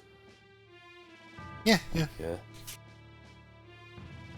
She kind of sounds like she just sounds regal, but also like a little bit naive about the wider world, particularly in season 1 here, where she literally has not seen the outside world. So there's a lot of scenes of her just kind of reacting to stuff, Discovering. I don't know. She's good. Yeah. Yeah. I just realized I talked more about Lamar as Green Lantern in the Wonder Woman episode than without mentioning her. But... Yeah. Yeah. The episode ends with I don't know. They open the door again. Yeah. They get the Sadie's gets sucked back in to Tartarus, I guess, and then everyone turns back to normal because I don't know. The end. Oh no! I want to point out there. There's the ending is important because her mother. I'm blanking on her name now. Hippolyta. Hippolyta, yeah. She's like, all right, well, you saved us. You're a hero, but also you brought men here. You did the one thing you're not supposed to do. So I'm gonna have to banish you. So yeah. She gets banned from the Themyscira because I like that. I really like this ending because it's usually in a kid show it's just like, well, you did the right thing though in the end. You broke the rules, but it doesn't matter because we won in the end, so everything's fine. It's like, no, you still broke the law. Yeah. You still need to be held accountable for that. I don't know what it is about that in particular, particularly in the context of a kid show. I'm just like, that's like quite refreshing because it's not just a happy ending. There's a bit of a sad note to it. Yeah. It's just a really good scene. Flash is like, yeah, but she saves the day. It's just like, yeah, but the law's the law. Like, you told me to bring men here. You've done that. But she gets like a sort of an honourable kind of, you don't tar and feather her. Right, yeah. Like, and I couldn't help but make on the notes, make a Fallout 1 reference as, you're a hero, and you have to leave. But no, that was a nice way to cap that one off. So, yeah, I think that definitely elevated it, that ending. Yeah, that episode was pretty good. We wrote B, despite some of the pacing issues. Like, it get brought down by some weirdness, but the good parts of it really stand out. So, I would say probably goes above the others. Yeah, I think I like the depictions of Greek myth as well. We probably gets a bit of bias as we're recording this because we're kind of on a Greek myth kicker as well. Right. Having played Hades. Yeah, and talked about God of War. Yes. I do kind of want to. I don't. Well, anyway, shouldn't make promises in videos. Let's carry on. That stuff comes to bite us in the ass whenever we rewatch them. Yeah, I'm not saying anything. War World. I don't. This one is interesting because I remember you were dreading this one, and this episode has a reputation for being bad. Does it? Okay. That's what I remembered hearing about it. I mean, I guess going back to it, it wasn't. Yeah, I mean, we're cutting this short. I'm doing conclusions immediately. It wasn't that bad. No, I honestly... don't know, maybe I went in with low expectations just because I remember... I think it's like one of the producer's least favourite episodes. Then going back to it, I was like, it's alright. Yeah, I didn't have any strong opinions about it in the way that it's not particularly good. But no. It's not horrible. No, yeah. This is another episode of this show as far as I'm concerned. It's not the cat and the claw. Yeah. So, well, yeah, like, this is, Superman winds up on War World, or... Yeah, they're doing some routine protection of Earth, like deflecting a meteor or something, so he's doing a job. I can't even remember that it explodes, and Superman basically gets kidnapped. Yeah, but... Oh yeah, every time there's like a such and such isn't going to show up in this episode, there's like some token kind of excuse for it, like Where's Batman? He's busy. I don't know. Or where's Flash? I don't know. He's busy fighting Grodd. Who's Grodd? We'll worry about that later. Right. So yeah, I always wonder if you could like sequence these episodes in a way that would kind of make sense for them to be happening simultaneously. You know? Maybe, but I feel like there's too many characters get used at once. Yeah. No, I just mean like for fun. Oh, You know, sure, like, yeah. Could you possibly do that? Not saying it would happen. But I do like with like Superman and Batman. Like, what episode was Batman doing in New Adventures when Superman was meeting, right. Darkseid for the first time? Anyway, Yeah. so it goes to War World, which is just like it's like a shithole that is just kind of revolves around. It's basically they have these gladiatorial combat things to distract the populace from the fact that it's a shithole. Yeah. Organized by the leader Mongol, and it's part 3 on the hey, it's that guy. In this season, it's Eric Roberts. It's Eric Roberts. We fucking love Eric Roberts. He's just a fun guy. And yeah, he just plays this asshole who runs this like space gladiatorial thing. And Superman is brought in to fight what's the guy's name? Because Draga? Yeah, Draga. Yeah. I do love this though. He's voiced by Will Smith, but not that one. There's a guy just named William Smith. It's like Will Smith was Deadshot in the other one. Will Smith. God, yeah. I mean, that is definitely not a stage name. That is a very common first and last name. It is, Or yeah. most common of last names. Honestly, yeah. It's surprising you don't see more of it, of that combination, but I don't know. There was something funny about it. Is it Will Smith? Like, oh, it's just some guy named William Smith. Okay. Yeah. Oh God, I'm blanking on a lot of it though. I just remembered. It's like I don't want to get into too much detail about this one in particular. Yeah, though. yeah. It's like this. We just see a token fight of Draga fighting some jellyfish. yeah. Whatever.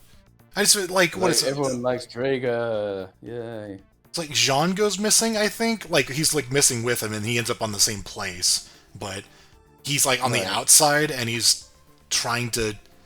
I just remember he ends up going with the audience to the arena and cheering for Superman, like getting all the audience on his side. I thought you meant us watch. I thought you meant the audience as in us watching it. I'm like, well, it's a POV. That's just something to point out. Like, oh no, you mean yeah. Yeah, but then Okay. yeah. Oh yeah, one side thing is that the guy who kidnapped Superman is like, people are getting bored of Drago or something like that. Like Drago doesn't have any good opponents, and this guy's like, oh, I found one for you. He's just like, oh, what now? It's like, it's Kryptonian, very rare, very strong. It's like, oh, good. It's just something like that. That's why Superman was kidnapped. If that wasn't obvious. Right, yeah.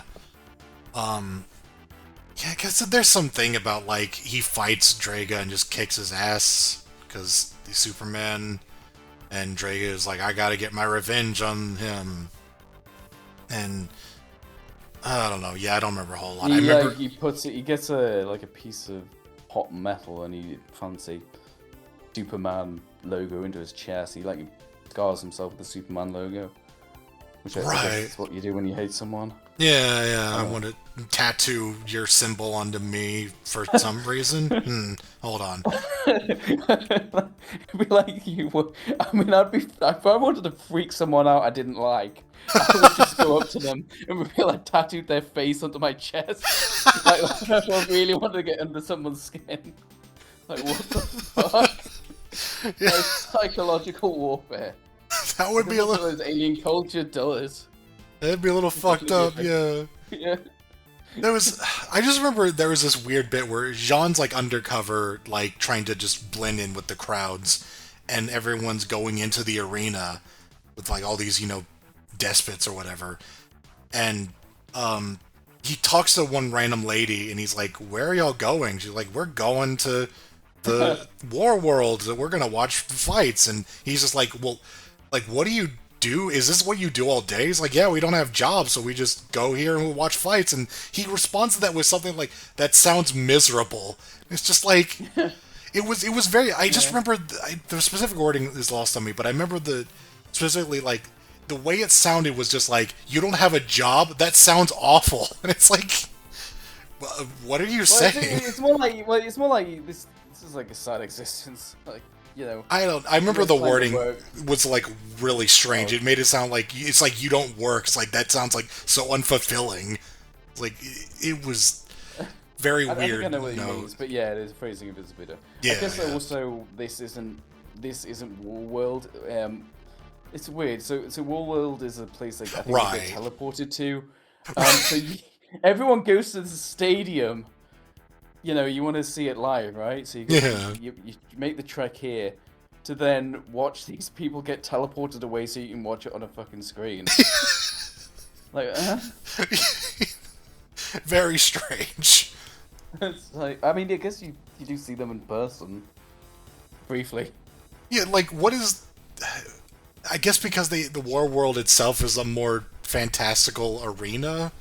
Otherwise, like, why wouldn't they just have the fights there? It's even more of a shithole than the one they're on. Yeah, that's true. Some like desolate wasteland where, if it was like Dragon Ball, it's just like, oh, this is where we can cut back and let this have power and not have to animate anything else. Yeah. Yeah. So Superman kicks Drake's ass, and I think it's just like, oh, you need to execute him, and Superman's just like, yeah, I don't do that. Right. Sometimes I don't know. And then I think when we get to part 2, when we get to part 2, I'm looking at the images like, man, they really retread a lot of ground. It's like, oh no, it's the previously on. So Manhunter like starts this chant. He's like, no, he's not just a man, he's a Superman. Oh, I guess let's get another one out the way. Carl Lumley is Manhunter, aka Stalker from Batman Beyond. Oh, right.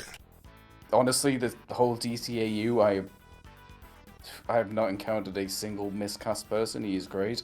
Yep, Everyone absolutely. is well cast. It's Andrea Romano being really good at a job. Hell yeah.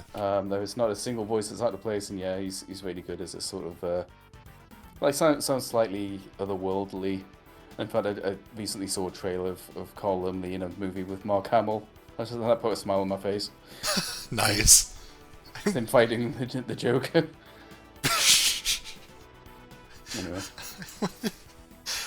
I'm just looking at the notes again. What is awesome space porn? What the fuck is that in context to? It's what it sounds like. It's they're on this like landfill planet, and Green Lantern finds what it basically looks like an alien kind of nudie calendar. Oh, right. Okay. That's literally it. And then I think he says something like, one man's trash is another man's treasure. Like, so strongly implying he's going to keep this. Alright, John. Whatever. But, this subplot. There's a whole way to introduce this subplot. Oh, right. Lantern and Hawkgirl are making their way. They're following the trail, and they basically have to hitchhike. Mm. And then they hitchhike with a... Oh, yeah, this is kind of a first hint at a... spoilers, I guess. Lantern Hawkgirl romance. Mm-hmm. So they sow the seeds early, and it will pay off later on. Right. But, there's like there's sort of, but not in a sort of like a conventional way, but there's sort of a lot of them bickering. You know, and there's this good bit with the guy who's like piloting the ship, just like, do you two need some time alone? So they're sowing these seeds here between a pairing between those two. And there's another one as well that, if I remember, we'll get to. Sure. When it comes up. But yeah, there's like a subplot of them like trying to find, Superman and Jean. I just want to point out one of our favorite scenes from this two-parter, which is at one point Jean's just like, "Hey, I'm gonna disguise myself as Mongol and like tell. Oh yeah. Oh, because like what is it? He's got a big laser cannon. Like that's like the main threat. Is that Yeah, he's... that's why Drake is doing this. He's threatening to blow up his home world. Oh, that's right. Yeah, yeah. And so Jean's like, all right, I better go. Like, I'll disguise myself as him and then tell everybody to like dismantle the thing. And so he does that, and then they're all like, what? What?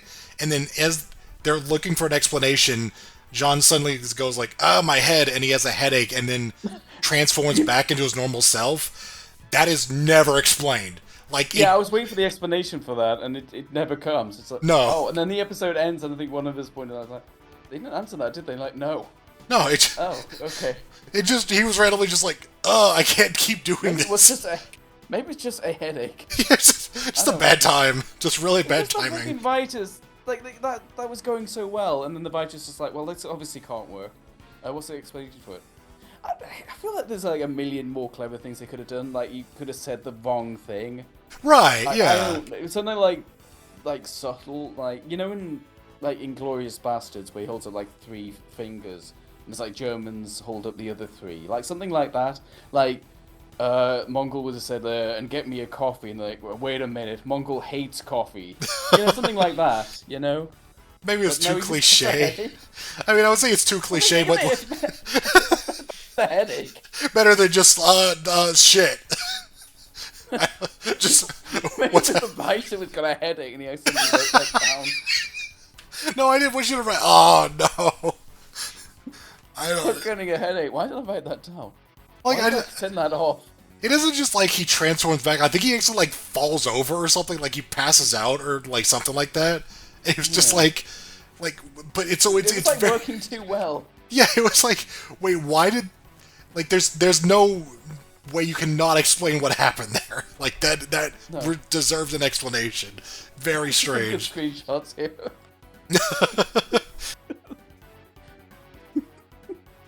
Oh jeez. Just listening not to. Oh, go ahead. Post them. Do it. Jesus Christ. Holy shit. Oh my god. So, anyway. something. It doesn't really matter anyway, because like Lance and Hulk will appear there anyway. So like, oh yeah, so Superman's coaxed into fighting Mongol. So Mongol's like, yeah, I'll fight Superman, and Superman's, you're going to lose because if I've got this weapon, and if you don't throw this fight, I will destroy your homeworld. And it's a good line, just like, Krypton's kind of already gone. And it's like, oh, well, then I'll destroy Drager's homeworld. So threatens that instead. It's too like that. It's like, I'll destroy your homeworld. It's like, no, please, no, not Krypton. Oh no. So you might be a little late on that one, buddy. Yeah. Anyway, so he has to throw the fight with Mongol. Drager gets involved. He finds his way back. Oh yeah, Superman saves him at one point. Mm-hmm. So he's taken prisoner, and he throws him in the garbage where he belongs. And he goes from the landfill planet where he met Stewart and Hawkgirl. And he gets back. He's like, "No, I will defeat Superman." And Superman's like, "Your planet's safe now, by the way." No, it's not. It's not safe yet. Hawkgirl and Lantern. Oh, God, that's the problem with these like multi-character things. They're a lot harder to keep track of. Right. Screenshots. Another good reason why we're not trying to do this too verbatim. Mm-hmm.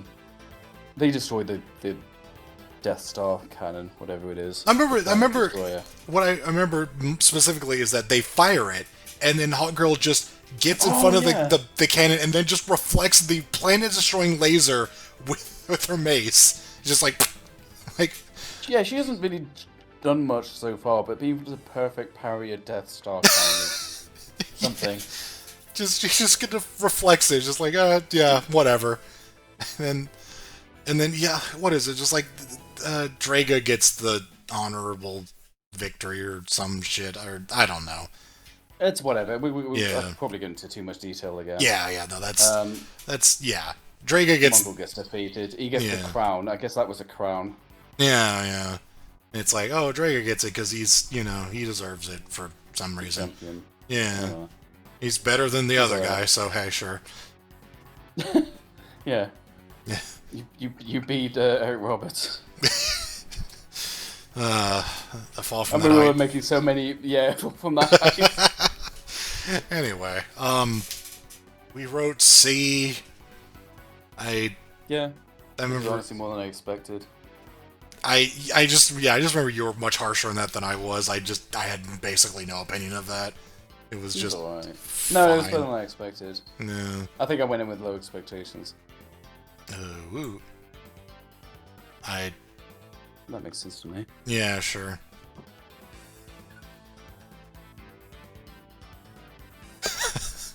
Yeah, it wasn't that bad. Yeah, yeah. So, episodes 12 and 13. The Brave and the Bold. The the ape episode, Yes. the gorilla episode. So, in this episode, suddenly apes. Yeah, So, I don't know, like low B. Put that in. yeah. No. That's all you need to know. Apes. Yeah. I believe The Brave and the Bold is... it's a reference to something. A comic. I don't know if it's a... I don't know if it's a Flash comic, because there was a cartoon called Batman the Brave and the Bold, so... Yeah, that's where I know the phrase from, know. which is. Yeah. But yeah, I get the feeling that was probably something else. This one has this funny intro where it's just like some excavators, I think, and one of them sees just like an ape on like a hover bike or something, and then they're like, Archaeologists, not like excavators. yeah. They're a pair of diggers. right, okay. No. What you said isn't wrong, but I'm just sort of trying to think like you can just picture two diggers. Right, yeah. They're in a hole, and so one of them doesn't notice that the other one does, and I think that's what happens. But yeah, just like an ape and like a hover bike shows up, and it's just like, oh shit, humans, and then it just disappears into like this, into nothingness, and it's just like, and the other guy's just like, Yeah, the what? city appears and then goes. Yeah. Yeah, oh yeah. You see the city. He And disappears, goes humans, and then that's it. oh jeez. So yeah, that's just like the cold open is just like or the teaser, I guess. It's like there's a city of apes and they're in hiding, and then the actual episode is starts out with the Flash chasing somebody in the city. Yeah. So this episode takes place in Central City, which is like the Flash's home. So this is the episode where I mentioned it before, but we get like a lot of shop fronts, and because they transfer to HD, they look terrible and they're super distracting. We put that as one of our negatives, I believe. Well, not just that, the fact that like for Yeah. some reason I think it was Tom's Cafe was in like 7 different shots. Like Yeah, it's almost as prominent as like Starbucks. yeah, it's just like it just reused name over and over again, including one that's just lunch. It's very very strange. Yeah, lunch. Let's go lunch. Yeah. So it was like something like an armored vehicle or something. It's just like a Flash episode where it's just like he runs after them and then There's a couple of guys driving it. yeah. I just remember it's just like, oh, this is just establishing Flash stuff, and then I think It does tie into the plot though. right. Like this isn't like a standalone thing. This is the start of the main plot. The Emperor and the two guys. Green Lantern shows up to help. So I think I mentioned this before, but they get paired up because the original odd couple, the silly one and the serious one. Apparently these two are scientists and they've got no memory of what they were doing, stealing isotopes or some Solar Stone. I don't know. Yeah, it doesn't matter. They were doing bad. They were bad people doing bad things, but they don't remember it. Well, no, they're not necessarily bad people. It's just they were doing bad things. We don't know why. Right. Okay. Yes. So, no, I don't remember much about this. I'll be honest. I remember at some point, ape. There's a gorilla or something. Yeah. Like, There's a lady there who's like in charge. And like, why were they doing this? You're like, I don't know. And then there's an ape in the cage. Doesn't like bananas. Very suspicious. oh right, yeah. And using the images. It's been a while. No, yeah, I don't. And I'm also trying not to just go into like ridiculous detail, And then there's a shot of a tree, like no. I just don't remember there being all that much to it. It's just like, at some point, Flash is chasing down criminals, and then, or was it the ape? Because I remember. No, yeah. So it was two humans. They were scientists. We don't know why they did that. We then continue on to like the city park, and there's an ape on the loose. Yes, so this is the first ape interaction. All right, I just remember it's not Grodd. It's what's his name? Solomon Salazar. I forget. Did we write it down? No. Nope. That's what happens when I don't when we put in the gag plot synopsis. Yeah. Apes. Oops. Yeah. I just remember, he chases, like, Flash chases the ape down. I think doesn't it steal a car? Because we have that joke about it's like using the stick shift, but it's doing it wrong because the animators don't know, I guess. I suppose so, yeah. Yeah. And then, it has like a gun or something? Like a laser, like a weird laser beam thing? Because I just know that Flash ends the sequence getting hit by a laser that, like, does something weird. That's not him, that's the lady scientist who snipes him. Okay, well. So, and then we get, like, we get the token, get your filthy hands off me, you dirty human, like, you token Planet of the Apes line. You gotta get that in. Of course, yeah. I mean, I'm not gonna lie, I'd be disappointed if they didn't get that in. So. You can't say damn in a children's cartoon. Damn. Damn. So we get the dream sequence. Yeah, he gets hit by this gun that turns the whole thing into just this prolonged, like, hallucination, which is just, like, it ends up being just, like, he was basically mind-controlled, but he doesn't remember any of it. He just remembers this bizarre dream sequence where, like, he becomes fat and then explodes or something. It's just a bunch of bizarre-ass images. And Animator's having fun, I suppose. Yeah. Just a bunch of weird shit happens, and then he wakes up in, like, jail, I think. We also, I was also reminded of these, like, really old, I don't think they're around anymore, but these, I kept getting these YouTube recommendations from this one channel with bizarre, like, thumbnail title combos, and I just distinctly remember Flash and Hairy Hands. Yeah. Oh yeah, like he turns into an ape, or it's fucking weird. Like, it's just a bunch of strange stuff for the sake of being strange. He gets fat, and then his head gets big, and then he's a puppet. Yeah.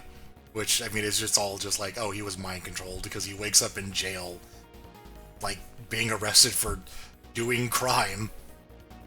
Stealing shit. Yeah, and they do that bit from The Incredibles, where he's, like, moving, and they have to slow down the video footage to show it was him. Oh, right. Like, I don't see anything. I'm just like, yeah, look too fast, look again. Right. And then Lantern, like, basically bails him out. Like, it's just, he's just like, you really think you could have, like, kept him prisoner if he wasn't just cooperating. So, it's good a little bit. And the back and forth throughout Lantern and Flash is pretty good. They are a good pairing. Yeah, for sure. I don't remember Flash being as jokey as he is. Yeah, so I will admit that. It's a little over the top at times. I don't know about you. I don't think he quite tips it into being annoying, but he kind of gets a little close. It's very close, I would say. Yeah. I don't remember him being this jokey. I'm realizing most of my memories of not this show, but like this runner shows is mostly like I think I watched Justice League Unlimited more than this original run, and I think he probably mellowed out over time. I could be wrong. We could carry on and just like, no, he didn't. But I don't remember him being this jokey, but he is. So, yeah, I'm using the images, but without Yeah. trying to go into too much detail, they find. I'm gonna have to look up his name because I can't. This is an important character. Mm-hmm. I just on the Flash thing, it does remind me. Once again, I gotta mention the audiobooks where a lot of it is there's like a consistent continuity there where it's Kyle Rayner as Green Lantern and Wally West as Flash, and they're both kind of overly jokey, and it's like Right, yeah. it's like a little redundant at times. Like they both kind of need to chill out, but That's why they. I think they put a very good. They put a lot of thought into the range of characters that they've got representing their particular Justice League. Because I don't like. There's very little overlap. Like everyone's pretty different. yeah, Like, to a certain extent. I mean, most of them are like kind of stoic, but it's like Batman and John Jones and Stewart are pretty stoic, but in sort of a different way. Like Batman's a brooder. Stewart's kind of a serious in a sort of military kind of straightforward way. John Jones is an outsider. Like there's, Flash is very much the comic relief. I mean, he's a bit more than that, but I appreciate them not being a ton of overlap. And another one like him would definitely be too much. That would, dare I say it, that's when you get into like Marvel territory where everyone's emulating Iron Man. right, yeah. God, no, some diversity here. And for the record, the ape, the friendly ape is Solivar. Solivar, okay. Yeah, head of security. So they meet him. He's head of security from Gorilla City, and they're like, Gorilla City? What is that? He says it's a city of gorillas, and they're like, oh, okay. Makes sense. No, it is a secret city of highly evolved, technically superior apes, and they live in a hidden city in Africa. So, and then there was a bad ape called Grodd. I guess they didn't call him Gorilla Grodd. That'd be let me call you Human Calypso. How's it going? Very good, Human Bob. He's a bad ape, and I can't remember what he did particularly. He's just crimes. He's evil. He's crimes, yeah. So he left, and he's tracked him to Central City, and he's up to something. So they collaborate. Oh yeah, and apparently Grodd had this lady scientist as like a pen pal or something. It's kind of weird, which is contacting her. We get the first of two numerous Flash runs off half-cocked. Oh, yeah. Flash he's not great in these episodes, despite this being kind of more of his focus. Like, he does a lot of... Yeah, it's his tone. He's definitely lead here. Yeah, but he's very headstrong, and they hammer that home a little too much, where it just kind of becomes annoying. It's just like, dude, stop. You're just... Yes, he runs off. So he goes like, oh, I'll... he's like, oh, he's connected to the scientist. He's like, alright, and then he just runs off. And he's just like, okay, I have these headbands that will stop me from being mind controlled. Oh, right. So John's just like, oh, great. Like, oh, okay. Oh yeah, and if we didn't guess, those two scientists weren't being mind controlled. So. Oh yeah. I don't. Yeah, it's. There's a lot of just.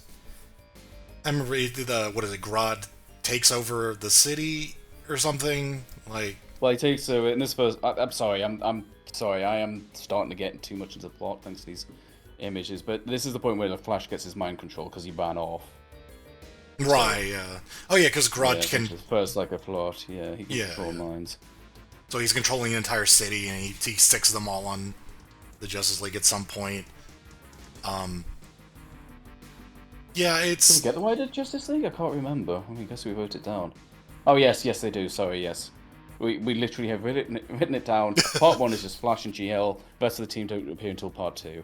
Yep. Yeah.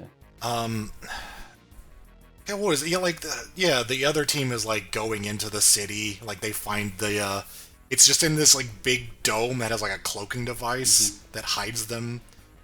It's funny. I remember there being a lot of plot to this, but I don't really feel like going into all that much detail because it's not. That's fine. Necessary. Yeah, no, that's I'm doing that again. There was I remember the funny bit where they're like flying along, and they're saying like, what is it like? They're in the javelin and they're gonna hit a wall, and they just like the ship is saying something like, "Pull up, pull up, pull up, dumbass." And I think Wonder Woman's just like, look, if there's something.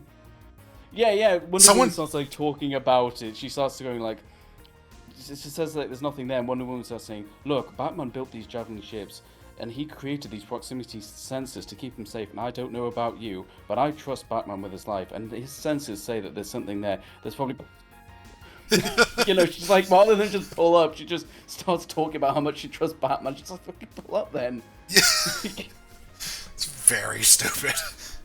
Yeah. And I remember that bit. So yeah, I'm going to try not to detail the plot as much. But Grodd takes over the city. So they've got two plots going on. Grodd takes over the city with Solivar, Lantern, and Flash, while the rest of the League, I believe it's a full team. Yeah. Do we have a Superman? I don't think so. No.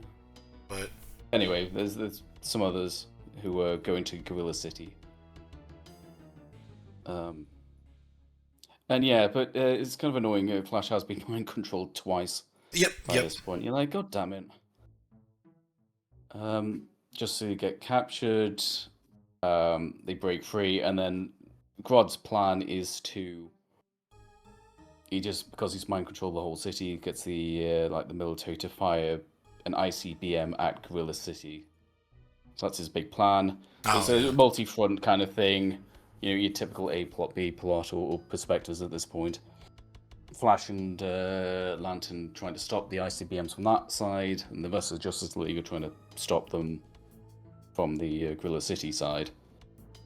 Lantern takes off to intercept the missile, whereas Flash, because it's his episode, is the one who confronts the main bad guy. Mm-hmm. The confrontation is very silly, where he... What the hell did he do? I just remember he was like, oh, we're gonna do this one-on-one, and he takes off the thing that prevents mind control. Mm-hmm. And then, I forget what actually happens, like he just... He's like being silly, like he slaps his head at some point, and then he's just like, come on, let's go mono a mono, we don't, I don't need this headband to protect me. So he takes it off, and like Grodd's just like, you idiot. Which I think with like most people would be like, oh, this is obviously a trick, but because it's Flash, who's already been mind controlled twice at this point, he's just like, yeah, this guy really is that much of an idiot. Yeah. But this time he isn't. He says he crossed a couple of wires in the helmet.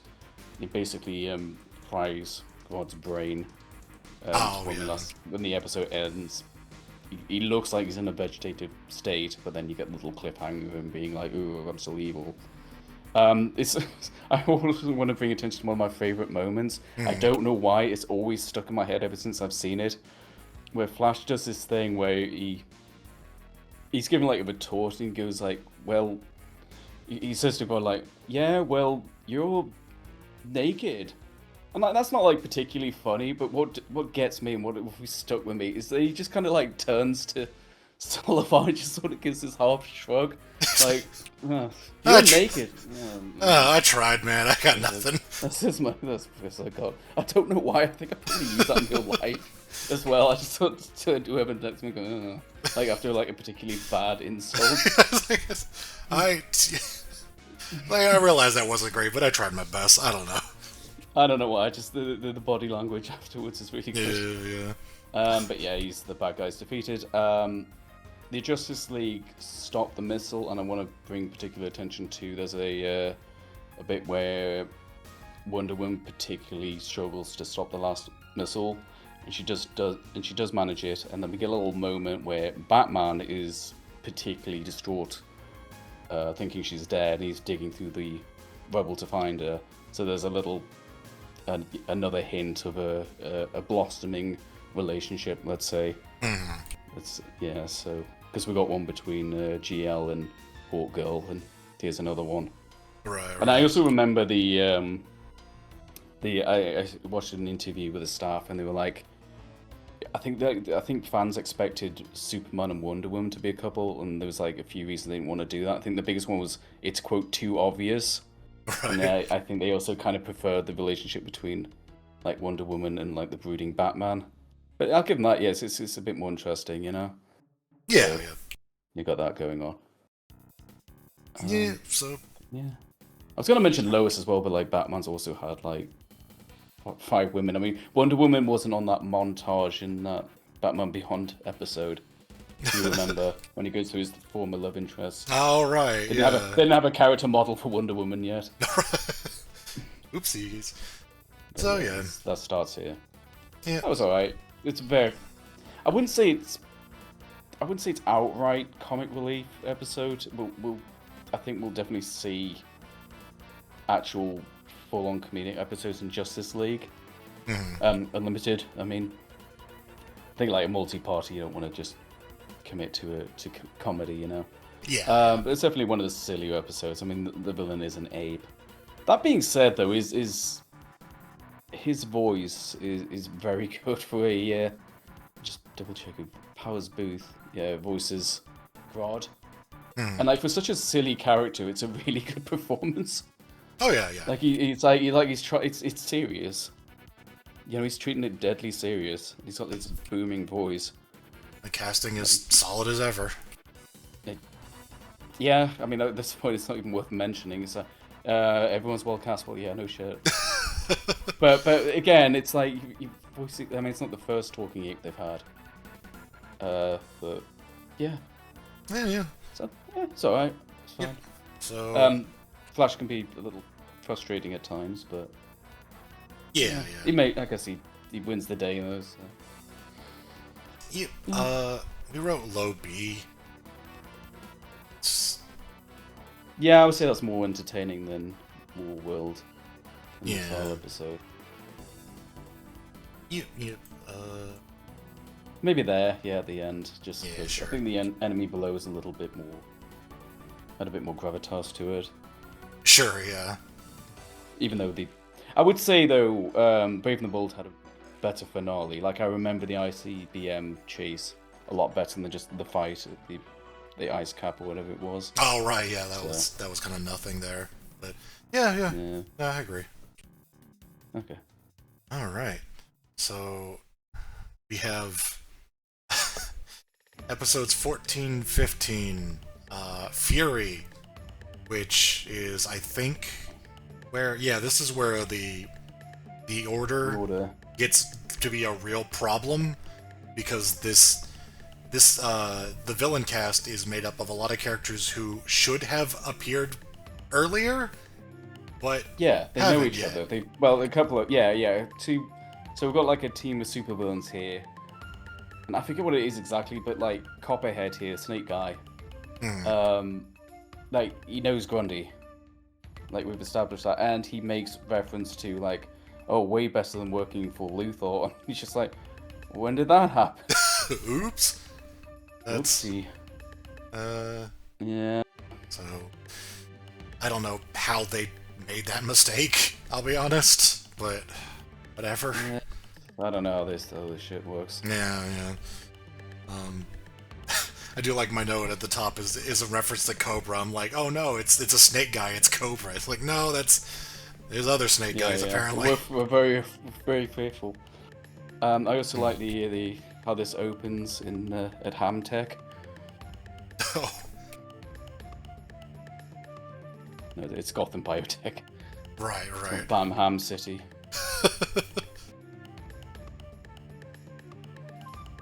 So yeah, we've got a gang of supervillains. I guess we should name them. We got Solomon Grundy. We know him from the Injustice game, I guess. Right. Copperhead, Snake Man. We have an Amazonian that we haven't met. We'll get back to her. Sapphire, who's like a I think she's a lantern enemy. Yeah, I think so. We've got Shade, and we've got Swordy. what's Yeah. her name? Swordy. No, this is Katana. She's got my back. No, it's not her. Satoshi, yeah. But no, we'll just call her Swordy from now on. I prefer that name anyway. Sakiri? Swordy, monstery, shady. The synopsis mentions Sakuri. Sakuri, sure. Yeah, whatever, she's Swordy now. It's Swordy, yeah. We heard Swordy. Yeah. God, so yeah, there's like a little introduction of them like hanging out. It's like, oh, from that other episode that we haven't aired yet, they're still doing things together, but there's a new leader who's this Amazonian lady. We don't know. Yeah. And I don't know, they're doing something. Cut to Wonder Woman being treated poorly by men, because that's the theme of this episode, is gender. They beat Batman. They beat Batman up, by the way. Oh, that's right, yeah. I actually forgot about that. Yeah. Yeah, so... They're stealing the MacGuffin for their plot. Yeah, we get to Wonder Woman who's just shopping. Yeah, she's just out and about. I just love that there was this... In order to kind of showcase the theme, there's a guy parked in the middle of the road. Yeah, yeah. Like, there's... Like, oh, yeah, For no reason. Yeah, there's like a lady who's trying to leave, and she's like parallel parked, but she can't leave because there's another, like, a guy in a van or something just parked next to her. Just like, lady, I ain't got time to go anywhere. It's like I'm on my break. It's like, from what? From parking correctly, I guess. I don't fucking know. I mean, I do that all the time. Nothing makes me feel like a big, strong man than just blocking women in for absolutely zero reason. Yeah, it's just fucking strange. So yeah, I think that's Wonder Woman. I'm on break. It's like, from what? Wonder Woman shows up and it's just like, get the fuck out of here! What the fuck? Yeah. God. So like, I think the theme of men just being completely irrational. Yeah. No, it's just kind of funny. But yeah. It's kind of a funny Wonder Woman just trying to live normally. It's because obviously she's an outsider to man's world, as they call it. Yeah. Oh yeah, that's another bit. Sorry, I don't want to go into too much detail about every single scene. Right. There's a bit where just like there's like makeup or something, and Wonder Woman like naively says, "Why would someone want to hide their natural beauty?" And I'm just like, "Yeah, that's easy for you." Like, thanks, Miss Cheekbones, I think she says. Right. Yeah, I like that. So yeah, this one is largely just this Amazonian lady is named Aresia, and she hates men. So she makes a disease that specifically targets men, and it incapacitates like a majority of the Justice League. Like, I think it's like Batman, Superman. I specifically remember because it's in the thumbnail I used. Superman getting sick, and I think of representation of Superman in this season, by the way. Just yeah. He has the job, but at least it was the disease designed to make men job, I guess. I guess it's also species agnostic, because it's like, it affects Kryptonians and Martians. Yeah, just men, because all men, no matter what species, are the same. No, I better not say it. Anyway, subplot with Hawkgirl visiting the island, and they find out Arisha's backstory is she's from a war-torn country. Narrowly escaped, and then that ship, the refugee ship, was attacked by pirates, and she washed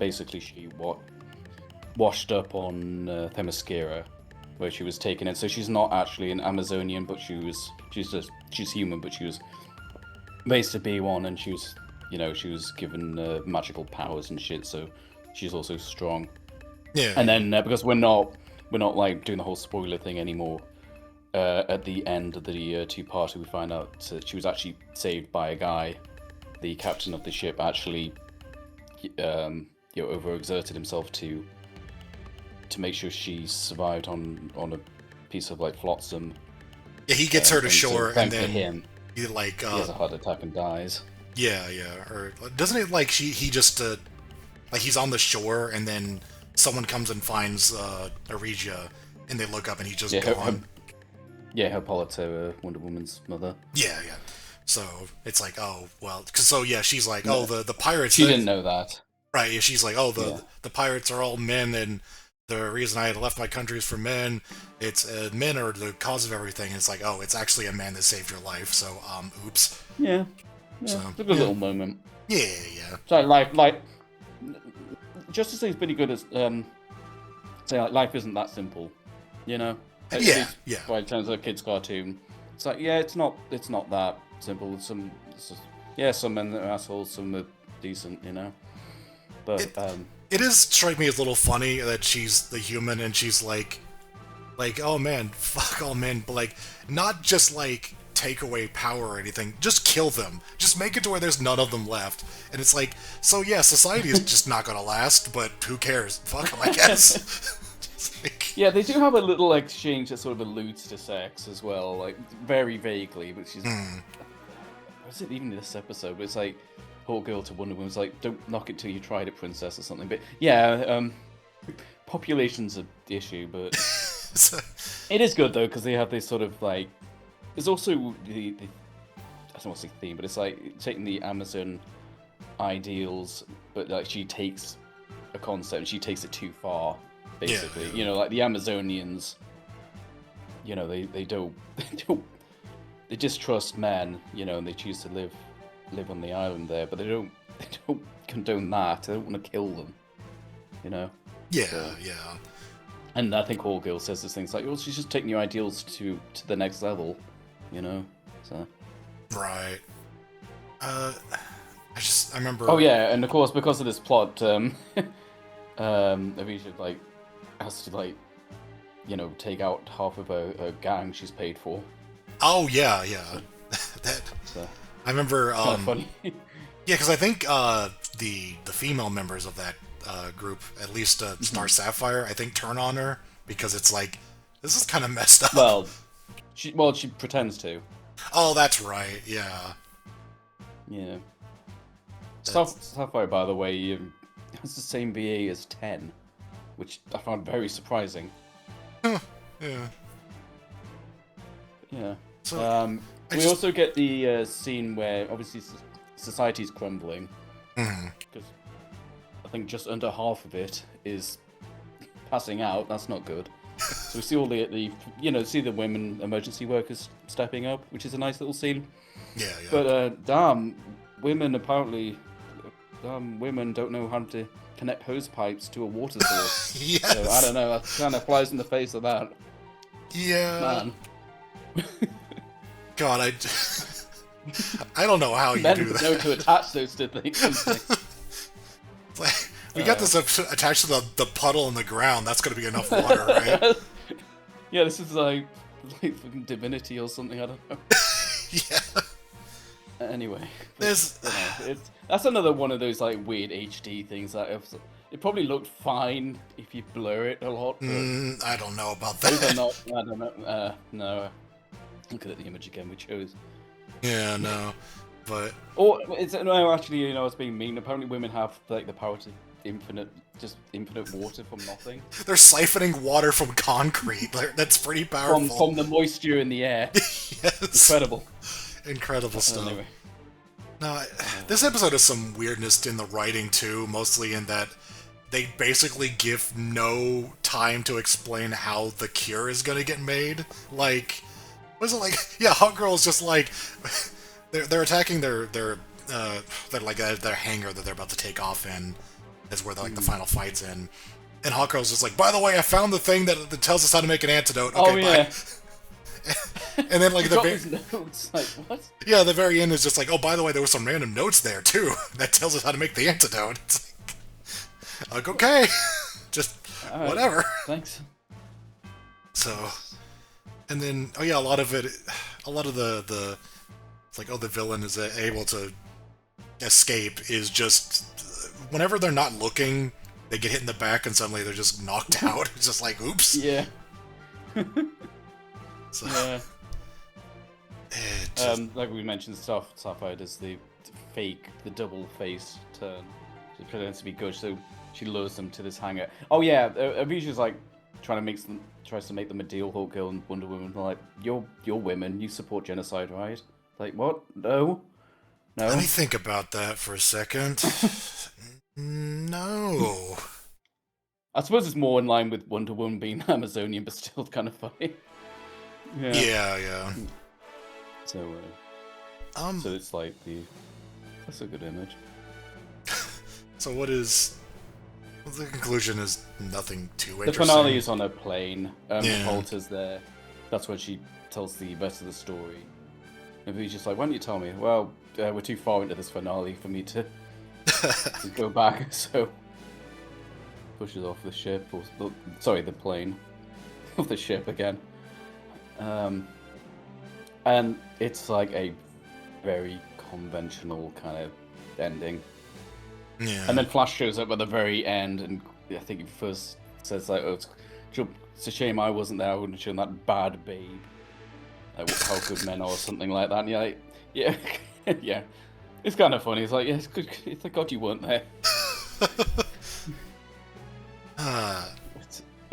There's really not much to the finale. Like again, it's fine. On a big flying wing. It's alright. Yeah, I would say that I do like the bit where Swordy is getting away in a jetpack and she's like, oh, Wade, the plan. And she's like, I like you, but I don't like you that much. Right. Going by what we wrote down, we weren't too impressed by this episode. It sounds alright, but it's a little muddled with the theming. Yeah, the theme just kind of like... It's obviously because we're men that we're really offended by this. Yeah. Oh, damn it. No. It's alright. It's fine. Yeah. So we wrote C. I'm gonna guess top. I guess one positive thing I'll say is I do like the back and forth. It's just like, yeah, like they do hint at the morally grey things. Aspects of life. But, sometimes you've got good ideals, but sometimes you take them too far and things like that. So Right. It's alright, but I think the action isn't great. So. Yeah. Sorry. Okay. Alright.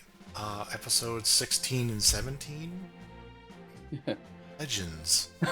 Sorry, I'm just laughing at that fucking image after what we've just been talking about. Yeah. Really bad SP. Sorry about that. It wasn't you, it was Sportsmaster, whatever his name is. Yeah, this is the reason why all men should die. Okay. I haven't been playing enough lesbian tennis. So this one starts off with the gang. The Justice League is fighting the big, is it Lex? It's Lex in.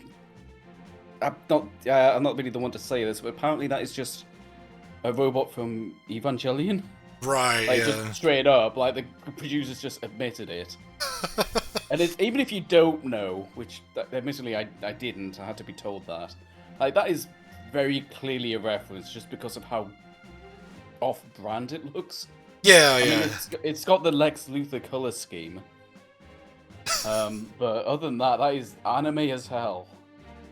Also, more continuity issues. Respected businessman Lex Luthor is just tearing up the city.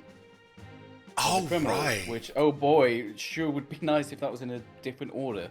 This doesn't really matter. This is just a kind of excuse to get into the main location of the episode.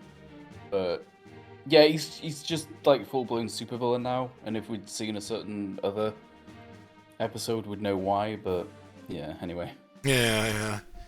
But yeah, it doesn't really matter though. No, he's very minor because he doesn't even speak. No, right. They're having this fight, and then somehow I forget exactly how, but like just Flash uses a tornado to stop it falling on a building. It reacts with there's an image here, reactor breach apparently. So a bunch of them get teleported away. Yeah, they just like something happens and they get traveled somewhere. and it seems as though time travel, because they end up in a very, like 50s esque. I'd say 50s, yeah. Yeah, like era, this very colorful, old-fashioned sort of world where there's supervillains who are very silly. Like the first one we see is a music-themed guy.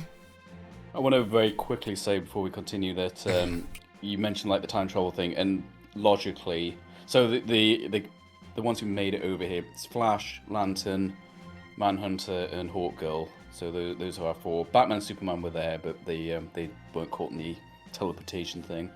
But the Lantern very quickly is just, you know, because you look around and you're like, oh, this is time travel, right? Lantern picks up a newspaper and it's like, no, it's the current year.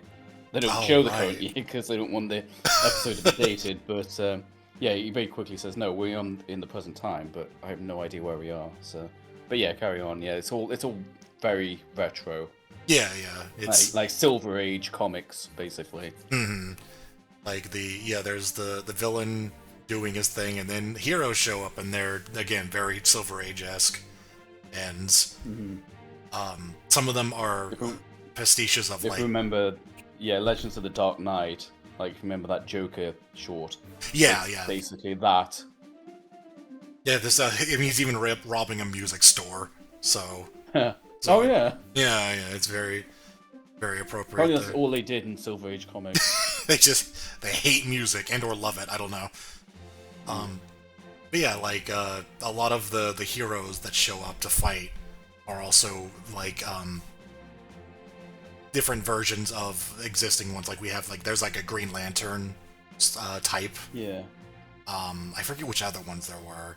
I don't think there's supposed to be like literal analogs. No, I know what you mean though. There is a Lantern type, because I don't think that's like a plot thing. But there's Catman. Right. What's his name? What's his name? Steven something. The guy from King of the Hill. But yeah, it's like Turbine Man. Stephen Root voices Catman. I like that. I always like hearing Stephen Root popping things. Bill Dotrieve. Oh right. So yeah. Anyway, but he's like full on 60s Adam West Batman with his sidekick. I think Black something. I forget. I want to say Black Canary, but that's whatever. I remember it being Black Canary, but yeah, it was a. No, that's. Yeah. Anyway, it doesn't really matter. Catman's easier to remember, I guess. Yeah. There's the Streak. Oh yeah. The Streak, that's a good name. The Green Guardsman. Right. And Tom Turbine. So. Yeah. But yeah, it all very kind of. So, just to say it now, what. So Lantern recognizes them as comic book characters, and what Manhunter concludes is that that the creator of those comics, most likely, when he theorizes this, so we just assume it's true, he had a psychic link with this world, and what he thought was imagination was just his awareness of this reality. So it's kind of a weird bit to have them as literal comic characters. It doesn't actually come up much. It's an interesting choice they made. Right. You could have just removed that aspect of the plot, and it wouldn't really have changed anything, apart from maybe why they're so. Maybe like a justification of why they're so Silver Age comic booky, but anyway. Yeah. Like they're the basis for the Silver Age of comics, I guess they're getting at. Right. Which is wild. So I remember they get into a fight, like the heroes get into a fight with each other because the Silver... you need that, don't you? Yeah, the Silver Age one's like, what? This is something weird's going on here, and then eventually, what is it, like someone... Old misunderstanding fight. Yeah, and then someone does something heroic, and then it's like, oh, wait a second, these guys are actually good. So they kind of, team up and just describe basically hey, this is going down. So they just kind of have just a team up thing where they're trying to both figure out what's happening. What's happened. And because Turbine Man or whatever has a time, or not? Is it? Yeah, it's time machine that he's working on. It's like a Well, no. Again, this isn't time travel. They're in an Right. alternate dimension, so it's like a portal to another dimension. Yeah, some sort of travel. Dimensional thing. Yeah. And he's like, oh, if I get this thing up, then you guys can go home, and so. But he hasn't found a power source for it. Right. And then once at the very end of the episode, once like the plot is concluded and their work is done, Lance is just like, oh, I could power this. Let's go. Running out of time, so Them getting home. Yeah. Yeah, the main plot is not them getting home. Like you probably assume it is. It's more the mystery of what this world is. And how it came to be. Yeah, this them getting home is just like, yeah, we've done the actual main plot. So. We got to get back to status quo, so let's just get out of here. Fuck it. But there's one very weird sort of running gag that I wanted to bring up. It was just it's like they go to the headquarters and it's just kind of establishing like, oh, these heroes have their own world. They have their own like, not like Jimmy Olsen, like who is just like this kid who is. Oh yes, quite important to mention him. Yeah. Yes, actually, yeah. I don't remember. I don't think we wrote down what his name is, but yeah, the kid is Ray. His name is Ray. Okay, so yeah, Ray is just sort of like this like fanboy who's like hanging out with them, and yeah, like an honorary member or something. Yeah, like, and then I remember, Manhunter. Ray's like, hey, can I come along? And Manhunter's just like, I would hesitate to put the boy in harm's way. And then like Catman's just like, sure you can, little buddy. Yeah. It's just a lot of fun stuff where like it just kind of, showing what their life is like how they handle things, and it's just a lot of fun with the contrasts. They also have like a 1950s culture. Hawkgirl is expected to bake cookies while the men talk. Yeah, they keep doing this thing with, which I know the character's name, because I keep just remembering as Black Canary, but maybe it's just the Canary, I don't know. But, I don't know. Like, she has this weird thing where she's like, yeah, the 50s wife, the baker or whatever, she's like, hey, Hawkgirl, come help me bake cookies, and she was like, no. I am... And Lance is like, you need to play along. She's just like, oh. I'm going to kill you for this. But it's also funny because I don't know if you noticed this, they also extended that to the combat, because there's like a part where they all like split up and fight different villains, and they're like in little groups. But Canary doesn't do anything. Like, I think she's with Flash, and he's doing all the work, and she's just kind of like watching and hiding. And I'm like, I don't know, I didn't put much thought into that. But I feel like I think there's a reason that they're doing that. It's like, yeah. So there's also a very subtle bit with Lantern and Streak, where Streak says to Lantern, "You're a credit to your people," and Lantern's just like, thanks. Right. Yeah. It's so subtle, but yeah. Yeah. It's like the sincerity. It's like it's well intended, but yeah. Right. Yeah. Anyway. It's very. So, and it's a lot of just the heroes fighting villains, and it's a lot of it's a lot of fun, but it's not very deep for a lot of it. Like it's just sort of like there's this gang of, I don't remember most of them. I remember like Music Man, Sportsman, Metal Man. Mega Man. Yes. That's kind of the point, though, that these the actual like heists are kind of cliched and shallow, because like the supervillains you ever seen where like, oh, we're going to steal based on the four elements of Earth, right. Like the primordial elements like air, whatever, fire and music, so I'm frazzled. But anyway, that's not really the point. The point is, there's kind of like two halves to this. Like, you've got the silly villains doing their thing, but then, again, we're not doing the spoiler thing. It turns out that they're just kind of a distraction, or they're just made for amusement. Mm-hmm. Whereas, more so in like part 2 of this episode, Lantern and Hawkgirl are kind of investigating what's actually going on in this world. So the what we think are just kind of the villains of the episode are more distraction. whereas Lantern and Hawkgirl doing kind of the actual main investigative work and trying to find out what's actually going on. Just to mention that, I think Jean has some like migraines again, although unlike Warworld, these ones are actually explained. Yeah. There's like a bunch of hints about stuff going on. There's the migraines. There's the like what was it, like the milkman or the Yeah, the milkman who never stops. The library, all the books in the library are blank. There's a bit that's bricked off, and they find out there was a war. There's about like 50 years ago, the city was destroyed in a war, and they're just like, wait, what? You know, like the newspaper archive. Like, what's going on? I guess now's the time to say they also find the gravestones of the Justice Guilds of America, as they're known. Oh right, yeah. That was the part one cliffhanger. So they're dead. So we're like, what the hell is going on? It's really intriguing because you get it's a really really good episode because you've got this silly Silver Age stuff, but then it's just kind of undercut with something horrific happened.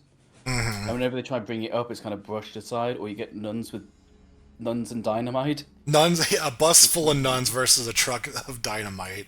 Like just as soon as they start to get close to something, something like that pops up, and they're like, "No, we better go deal with that."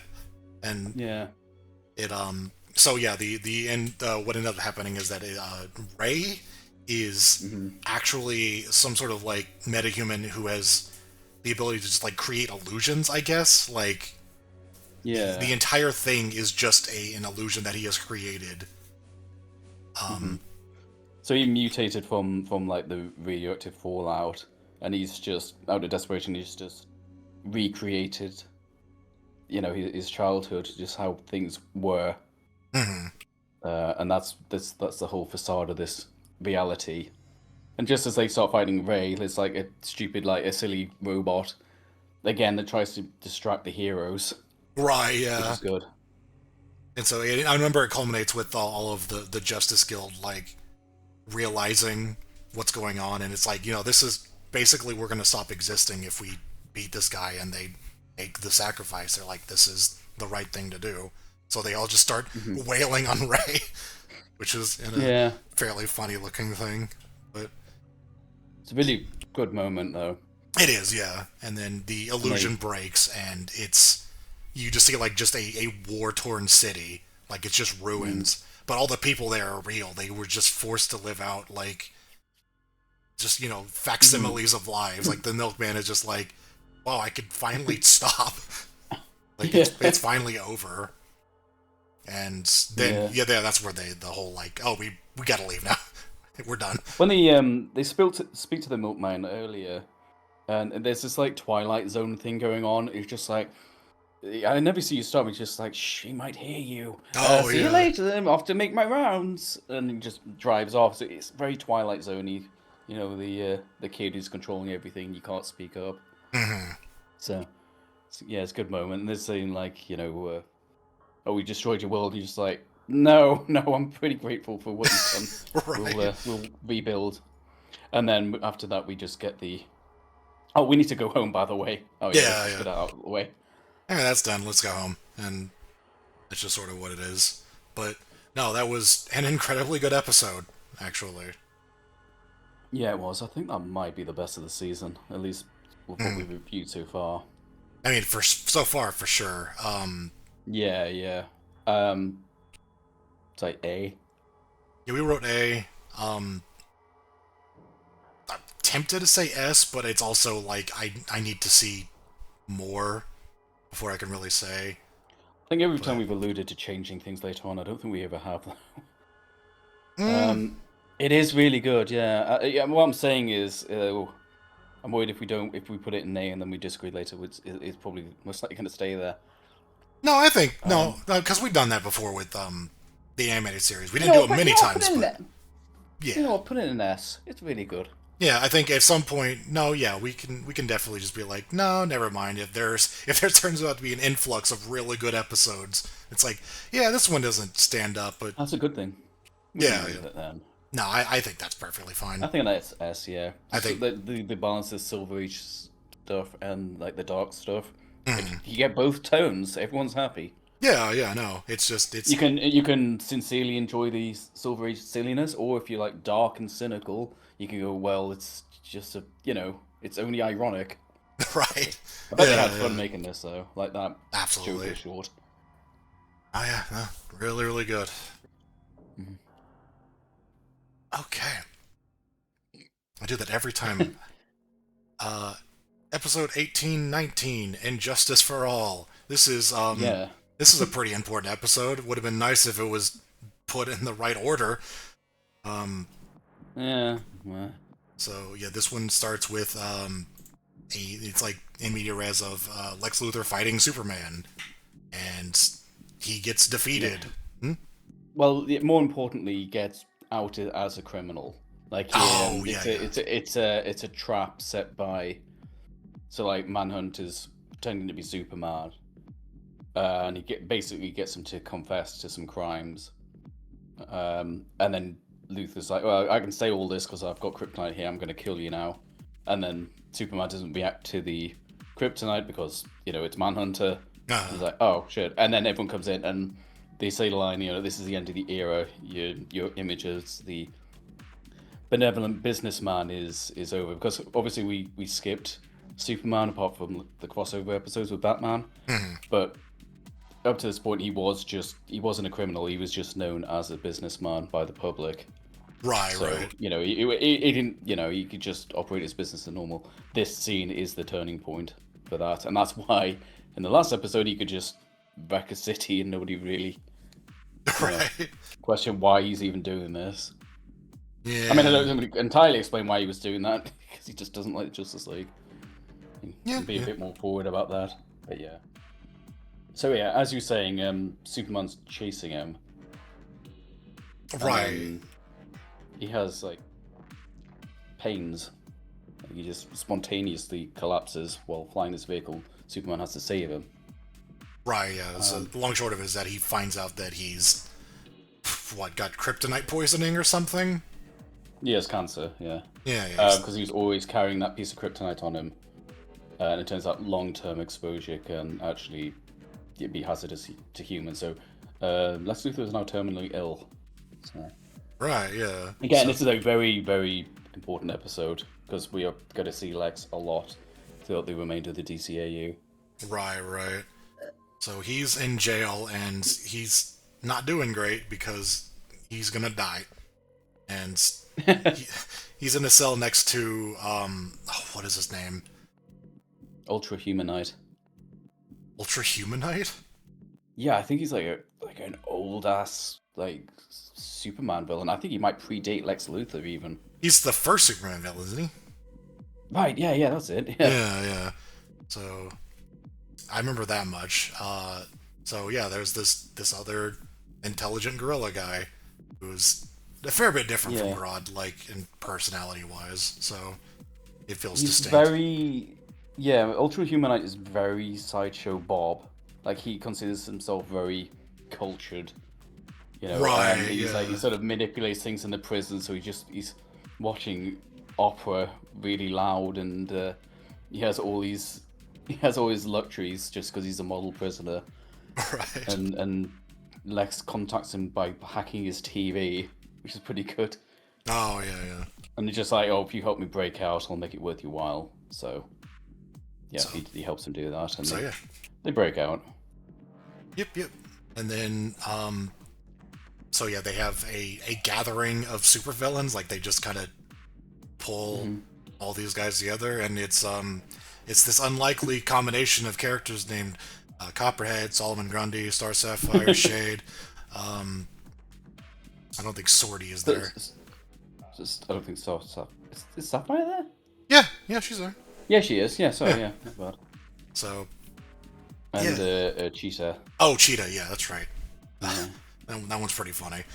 So yeah, they just Lex just kind of pulls them all together and is just like, "Hey, I got a job for you. I hate the Justice League. I want to fucking kill them. Help me out, and I'll pay you." And they're like, "Okay."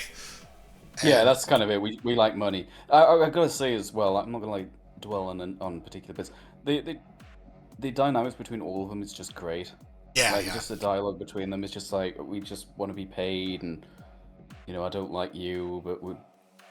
It's kind of that's what separates them from the Justice League because they don't really get on. They're just there for the sake of being paid. So Mhm. actually, that will come up in a future episode.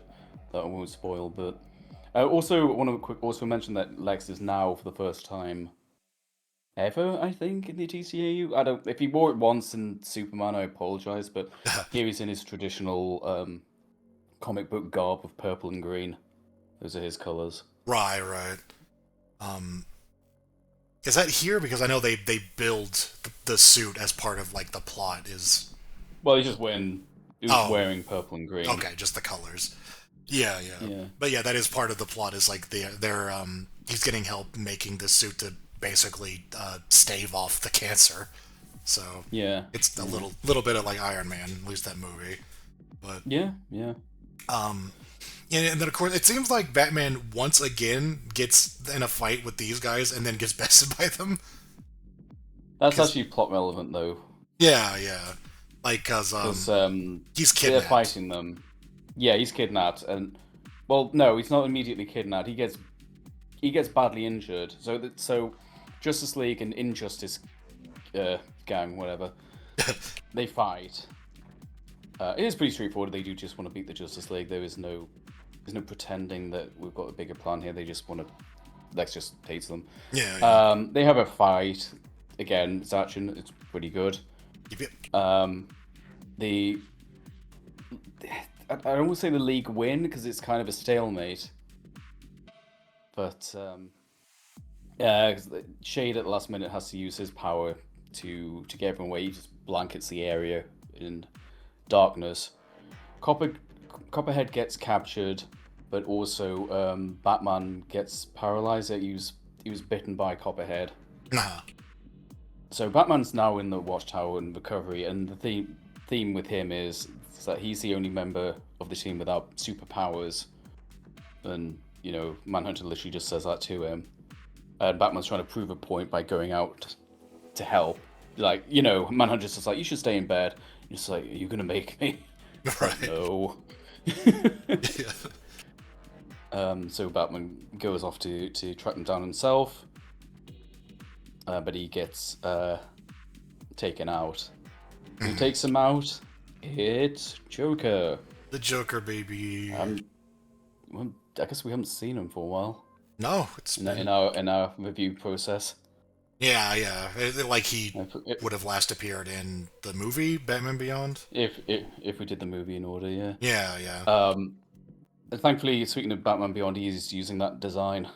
Thank God, which I Yep, yep. constantly alluded to when we were talking designs. It's finally here Right, in an yeah. episode. It's absolutely his appearance is great because obviously you've got the Injustice gang and they're all hired by Lex. Lex is obviously not going to hire the fucking Joker. Yep. Two reasons. First of all, everyone who's ever hired the Joker in any media gets betrayed and regrets it. And second reason is the Joker's trying to kill him. So Yeah, they've already it's not the tried this biggest fan. before, and Yeah, in that Superman episode. So yeah, no, he's just like, no, fuck this guy. But but he invites himself. yeah, He's yeah. like, go away. There's a lot There's the of one really in good dynamics between those two, where Oh, it's great. Joker's just being himself, and Lex is just like, this fucking idiot. I swear to God, I don't want him And here, I but I know can't make I him know I leave. go on about this. I go on about this way too much, but it's so much better them doing the same thing, but with this design as opposed Yeah, to that yeah. last one. Also, I just want to mention that Mark Hamill voices both Joker and Solomon Grundy. Right, yeah. We've got some scenes of him talking to himself. So yeah, a large part of this plot, at least episode 2, is Batman is captured, and are they trying to ransom him, or no? They just have him there, but they have someone like They use his like garage door opener to get in the watchtower and plant a bomb. oh right, and they always have like someone watching him. It's like they're taking turns like patrolling, make sure that he doesn't do anything, and they're like, and then because I'm pretty sure, yeah, wasn't it like Joker just being like, yeah, you don't want to leave him alone. He's Yeah. he's Batman. He's gonna do something, and they're just like, I mean, to what, be what's fair, he that gonna might do? just be Lex. I mean, he's not. Yeah, I mean, that Yeah, might yeah. just get someone watch him. I But mean, he doesn't really put the best people in charge. no, so what is it like? I know Cheetah. He basically they become like, well, he's like listening to her tell stories and shit. It's like she's seduced by him more or less, and Yeah, becomes really friendly with him. I believe, yeah, she does help him out. yeah. If I remember correctly, yeah, like she makes it. Well, no, she doesn't. Oh, she doesn't. Okay. No, right. So again, we don't care about spoilers. No. Um, they plant a bomb in the watchtower, and someone calls on a secure line to warn them, and like we don't know who Oh, that was. How did they get through to that? So, like there's like a running theme of there being like a mole in the Injustice Guild, like someone's helping them. I could call them the Injustice Guild. I don't really think that's their name, but whatever. right. But there's like the theme is the mole, and because of that scene where with Cheetah and Batman, it you assume it's them, and then they watch her on a camera, kissing him. So they're like, oh yeah, it's obviously you. Get a funny bit where Solomon Grundy drags her off, and she's like, no, it's not me, it wasn't me, no, and she's drug. He drags her out of the scene, implying that he's gonna kill her. Right. Then because of an animation goof at the very end of the episode, you see her being loaded into a prison van. So Bruce Timm was like, well, shit, I guess she's still alive. So she will reappear in the series because of an animation goof, but she was actually supposed to be killed off. That's But again, spoilers, it wasn't her. She was like the red herring. It was actually Ultra Humanite. And the gag is everyone's demanding to be paid by Luthor. And then Batman just says to him, yes, as agreed, double what Luthor was paying. So you betrayed the gang for just even more money, right. which is pretty good. I remember that was the ending. Is that the dialogue's so good? like they go back to jail? They're in the same cells essentially. Lex is next door to Ultra Humanite, and he's just like this asshole. And Ultra Humanite's like, yeah, I got paid, whatever. It's I'm realizing now that most of these Justice League episodes like almost like entirely action reliant, which is fair enough. This one's like now this is all just like back to back like great dialogue scenes. it is, yeah. I just love seeing these characters interact in different combinations as well. Even just the small interactions like Human I just going to Joker, you nauseate me, and he just leaves. Yes. It's like he's not even entertaining him; he just doesn't like him. It's It's amazing. so good. Yeah. And I guess we have to talk about these GIFs that we posted. Oh right, yeah. Yeah, I need a. That might be another thing where I might actually have to rip it or something. Yeah, I do want a clip Doesn't of make much that. sense. There's I'll have to grab that, but there's the scene was mentioning where they build a suit for Lex.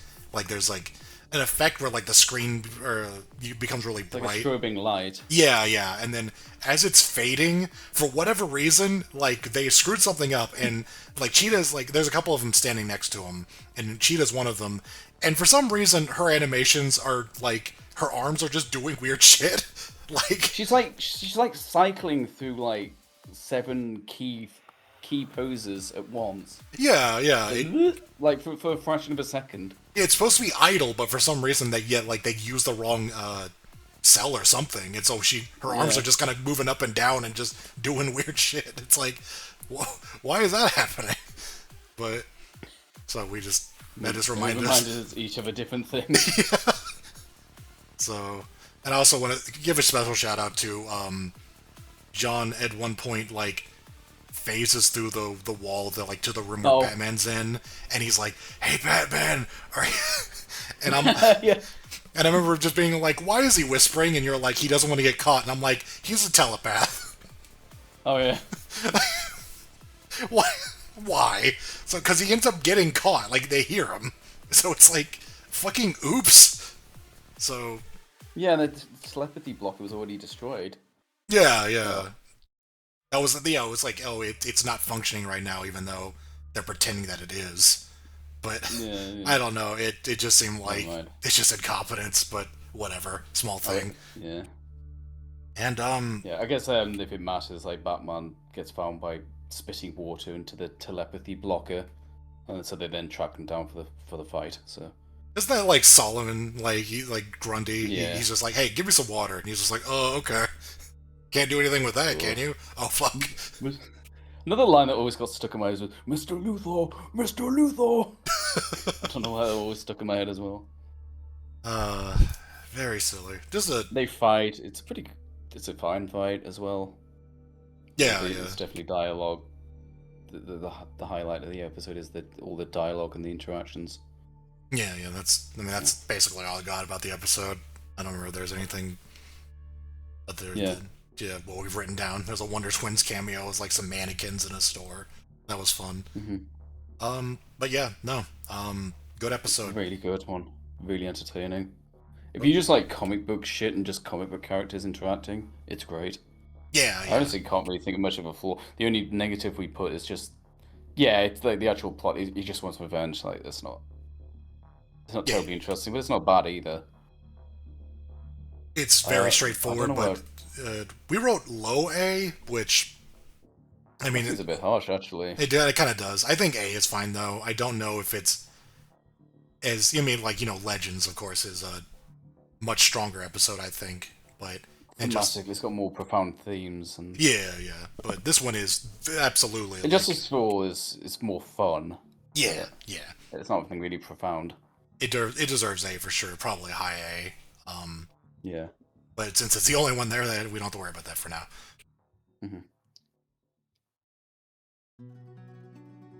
And then we have episodes 20 through 21, A Night of Shadows, which is it's an intricate episode. Yeah. This is I do remember this one.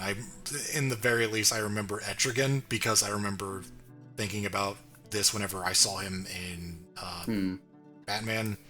I still can't believe he was in a Batman episode. Yeah. But for the record, spoilers, this one's a much better episode than that. For sure. Yeah, well, that's some fairly low bar, but yes, it is, yeah. So, what is it? He finally gets a bit of backstory. Oh, him and Jason. Jason Blood, who's seduced by Morgan Le Fay. Yeah, yeah. You see the Dark Ages or whatever. And yeah, Morgan Le Fay, I don't know. Something. I don't remember. Tricks him. Yeah, tricks him. And then Merlin says, you're supposed to be a demon now, if you have to be like half a demon. Yeah, yeah. Or your betrayal or something. He's like, damn. You betrayed Camelot. Right. And then the present time, he's around. And so is Morgan Le Fay. It's a better introduction than that fucking Batman episode. It is, yeah. It's an actual explanation. And it isn't the Dragon Ball shit they were just stealing. There you go, that was bad. Yeah, yeah. Yeah, anyway. Remember, somebody's talking to him. I'm a little fuzzy on this one, but I remember it's just like, we actually looked back, like, is there any explanation for why Morgan is in the present day? And there's not. I think she's just... Yeah, right, yeah, so if I remember correctly, like... So I just thought, like, well, they don't need to explain that. She's immortal, right? She's just around. But then she like, reacts to something, like a TV or something. She's like, wow, this is incredible. That's it. So implying that she hasn't been around. Right, yeah, that was it. It was just like, oh, so she's traveled to the future, and it's like, no, she's just been around, but she doesn't know anything about the world that she's been living in for the past several centuries. Like, huh? What? I can't even remember. Yeah. Like, I think, Jason Blood just says something like, she's returned. And that's it. And that's all the explanation we get. So she also has the same VA as Star Sapphire and 10. Again, right. the 10 thing really gets me, because I wouldn't have guessed that. But anyway. Morgan Le Fay does not sound like 10. No. But anyway. They're like robbing a museum for some MacGuffin. Yeah, this one... No, I'm going to be honest, this one I'm very fuzzy I can't... on. Alright, this is a time where we can afford to be a bit vague, because the main kind of thing is Manhunter That's right. being Yeah. seduced by her. Yeah. Not seduced in that sense, but sort of half, but more like the false promise that he can return if he helps her, that she can return him to Mars as it once was and reunite him with his wife and family. Yeah, like her whole thing and is. then Etrigan's like, "You fucking idiot! Yeah. Stop believing her lies." It's a lot of Etrigan in this episode, not as much Jason Blood, where it's just him. Good. Yeah. Good. That's a more interesting half. I mean, Jason's fine. It's just, and especially, it's a little more fitting that he's interacting with the Justice League rather than fucking Batman in. Well, I want to see Etrigan like actually acting of his own volition rather than just being mind controlled. Yeah, and he's pretty good in this episode too. He's a really fun, just like impatient sort of dude. Just like, man, what? Stop being an idiot. Stop following her. Like, stop doing that shit. But yeah, a lot of it is like, yeah, her whole thing is like giving these like false promises and like, yeah, basically seducing people with promises of things that like they are not going to get. Like he can't come back home. You know, it's like they're dead. But she keeps giving him illusions of like what it would be like to be with them, and then saying like, hey, you know, I can make this a reality if you give me MacGuffins. And he's just like, damn, I miss my family. Shit. I miss we used to always run around naked and just have a good time. I know it's weird that it's like, oh, they don't wear clothes back then, but yeah, well, that's his. We didn't mention it before, but like it's not his. What we normally see of Manhunter, that's not his normal form.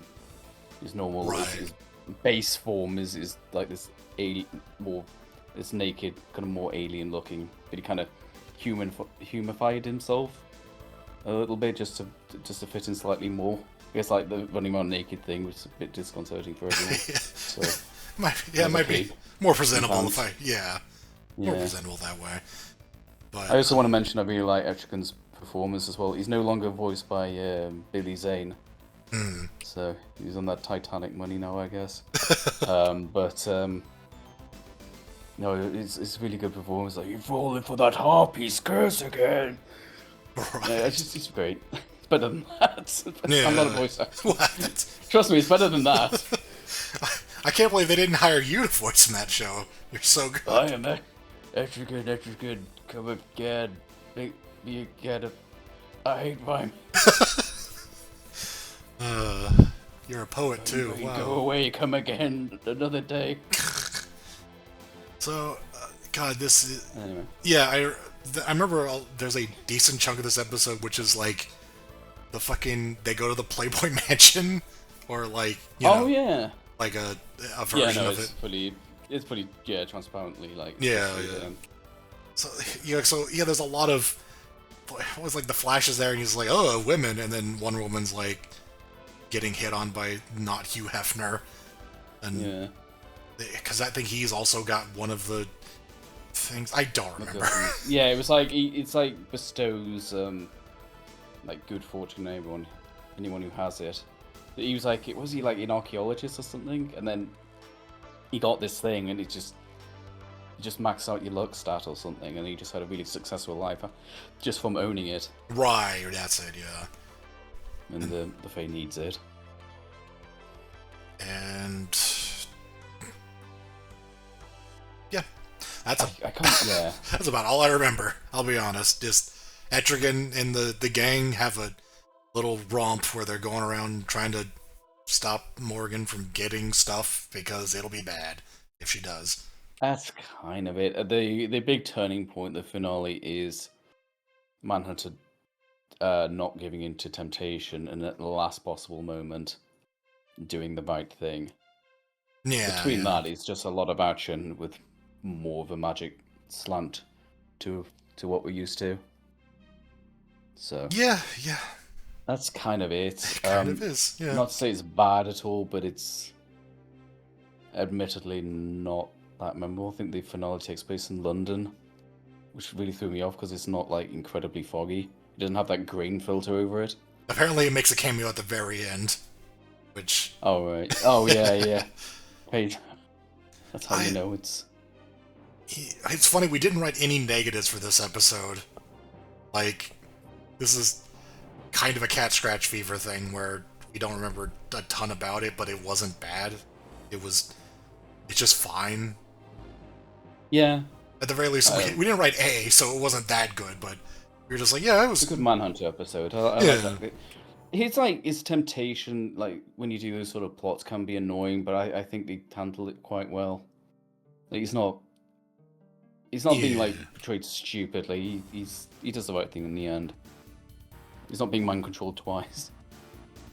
Yeah. That's one episode I remembered the least, and looking back at it, it's fine. Mm-hmm. But I can also very easily see why I didn't like rewatch it many times. Yeah. Again, you and I were just not the biggest fans of magic. Yeah, that's true. Alright, yeah. It's alright when handled well, but it's... Yeah. It's not a lot going on. It's just another episode, but not a bad one either. I really wish. Makes up for that. If you're a fan of Etrigan, this certainly makes up for the other one we saw him in. For sure, very entertaining. I really wish I remember the context for it. So sick of Batman fighting chairs. Let's just throw some at him. I don't know. Was that a running gag? I have no idea. But, yeah. So yeah, we wrote B. He said fine.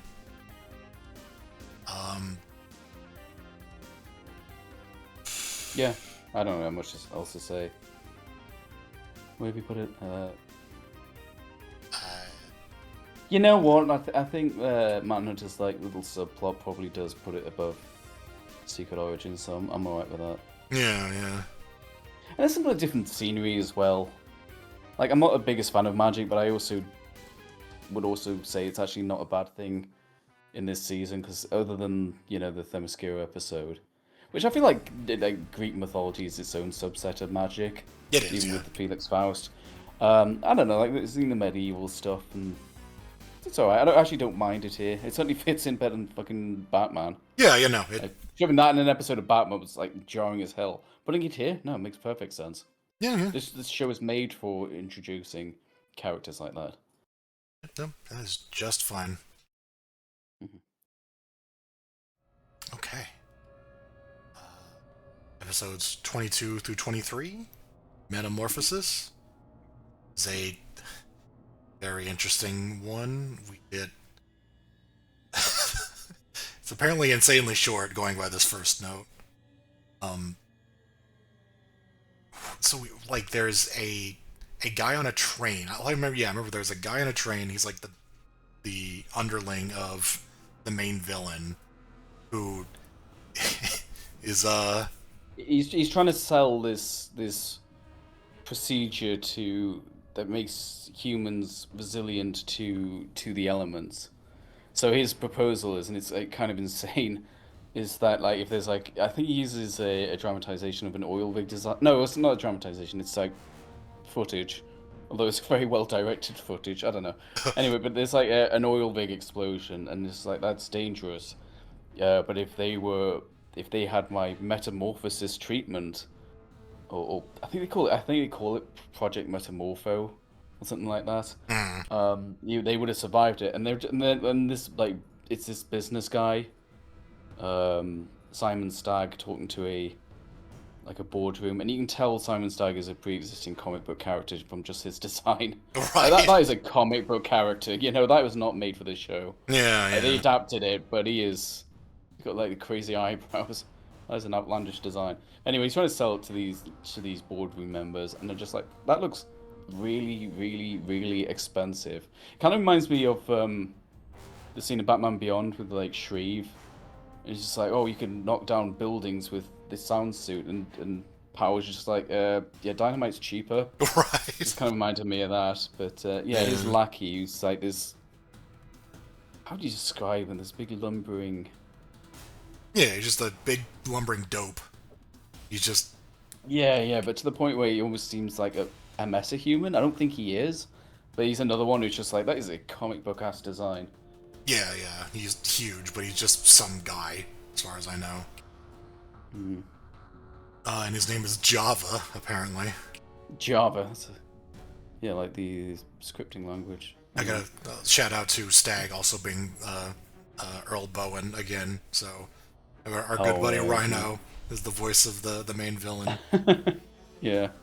So Oh, right, yeah, you could halfway through it, you just start hearing that LeChuck. yeah, for sure. I remember part of the intro is that they're trying to transport this material on train, Mm-hmm. and some of it like leaks out and touches the rails and causes it to like go crazy, or the wheels or whatever you would call them, like Like the axle. Yeah. Like yeah. they basically, it can't, it's speed. I don't know what part of a train you would damage to make this happen, but it starts speeding up and there are no brakes. Yeah, it's just some sort of magical substance that just makes weird stuff happen. It's I don't know. how it affects one of the characters is very strange. But yeah, then there's also all this thing where there's this guy who works for Stag, I believe, or no, Right.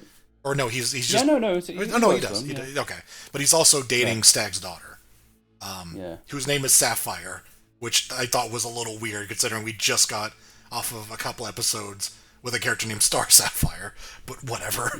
Yeah. And also, the guy is John Stewart's old Marine buddy, and Yeah, yeah.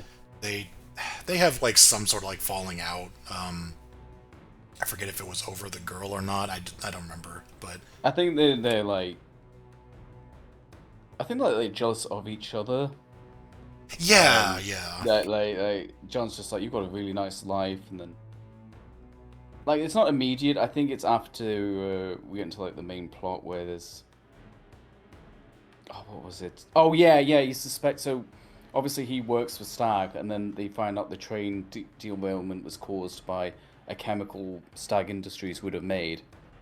And obviously he didn't know about Java, but he knew Vex was there. So it's just like, were you transporting illegal substances on this train? Because I don't know what you're talking about. But yeah, there was also tension in the fact that they, yeah, each one envies the other one's lifestyle. Like, yeah, one's yeah. got all these powers, whereas the other one is living the lap of luxury and has a beautiful wife. I mean, we're told she's beautiful. She doesn't have a nose, which is kind of weird. She just has like two nostrils. But Right. Uh, I remember. I think Rex is like cons on to the fact that there's something going on because he goes to investigate or something, and then I think because Stag just doesn't like him dating his daughter, mhm. he's like, hey, we should try this experimental thing on this guy while he's not looking. So Yeah, Rex like gets like just trapped in something, and then it's with the fucking the super science gas, and then yeah. it turns him into kind of not the villain, but like he starts like he becomes this weird elemental man. He's Yeah, I mean, well, it's for one thing, he's a meta-human now, but yeah. yeah, how do you want to describe him? He's just science as a person. Like he just does like It's like the periodic table man. yeah. It's just like just weird like scientific like I forget what they call it, but yeah, it's a lot of. His name Metamorpho, and he just looks like a bunch of stuff. Like Yeah, he's like his body's like four quads, yeah, and elemental yeah, reactions. I think it's like reactions, like elemental stuff. So he just I think if he knows the formula to something, or maybe not that literal, but you can just turn into like any element, like basically. create compounds because that comes up Yeah, in the end. But yeah, he I just remember he gets in a fight. Like there's a misunderstanding sort of deal where he's fighting the Justice League at some point hmm, at the beginning of the second episode. yeah. To Clayface. Yeah, I think at one point he turns into kryptonite to cripple Superman. that's right. Yeah, he does. And that's like one time I don't mind Superman going down like that, because that's like, oh, that's makes a lot more sense. This guy just hits harder Yeah, than everyone else. Yeah, like there's a fight where he's creating fire. He apparently turns into water. He turns into kryptonite. He's just doing all sorts of. I think he turns into rock. Like he's just a lot I of. want to mention that some of these are like super creative and fun to watch. Like he turns into, I'm using images just to remind myself. He does the No. kryptonite thing. That's cool. He turns into like cement to cement uh, Hawkgirl's wings, and then he has like each arm becomes like an epoxy kind of compound, and then he brings them together. They combine and then explode. Like that's That's really cool. yeah. It's so much more interesting than just being a shapeshifter, you know? I remember this fight being They really had some cool. good ideas. It is. Yeah, like it just very, there's a lot of creative stuff there, and they actually made it better than most of them because it actually there's something unique about the fight rather than it just being a fight. And Don't overthink this, but it's almost like JoJo's-esque in that we've established this person has a particular power, and they're very creative in the ways they use it. yeah, yeah, I'd say that's fair. Like it's yeah, yeah, no, it's fun.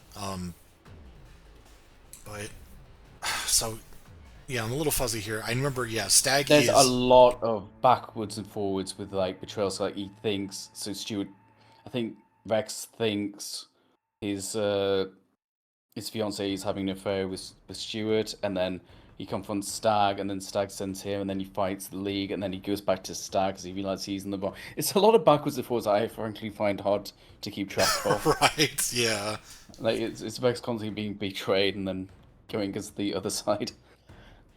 I remember. I remember at one point Sapphire thinks Rex is dead. I remember that Oh much. yeah. And then Stag does something like forget what he's doing actually, but he creates a golem and Kind of, yeah. He's like trying to do the compound thing himself, uh-huh.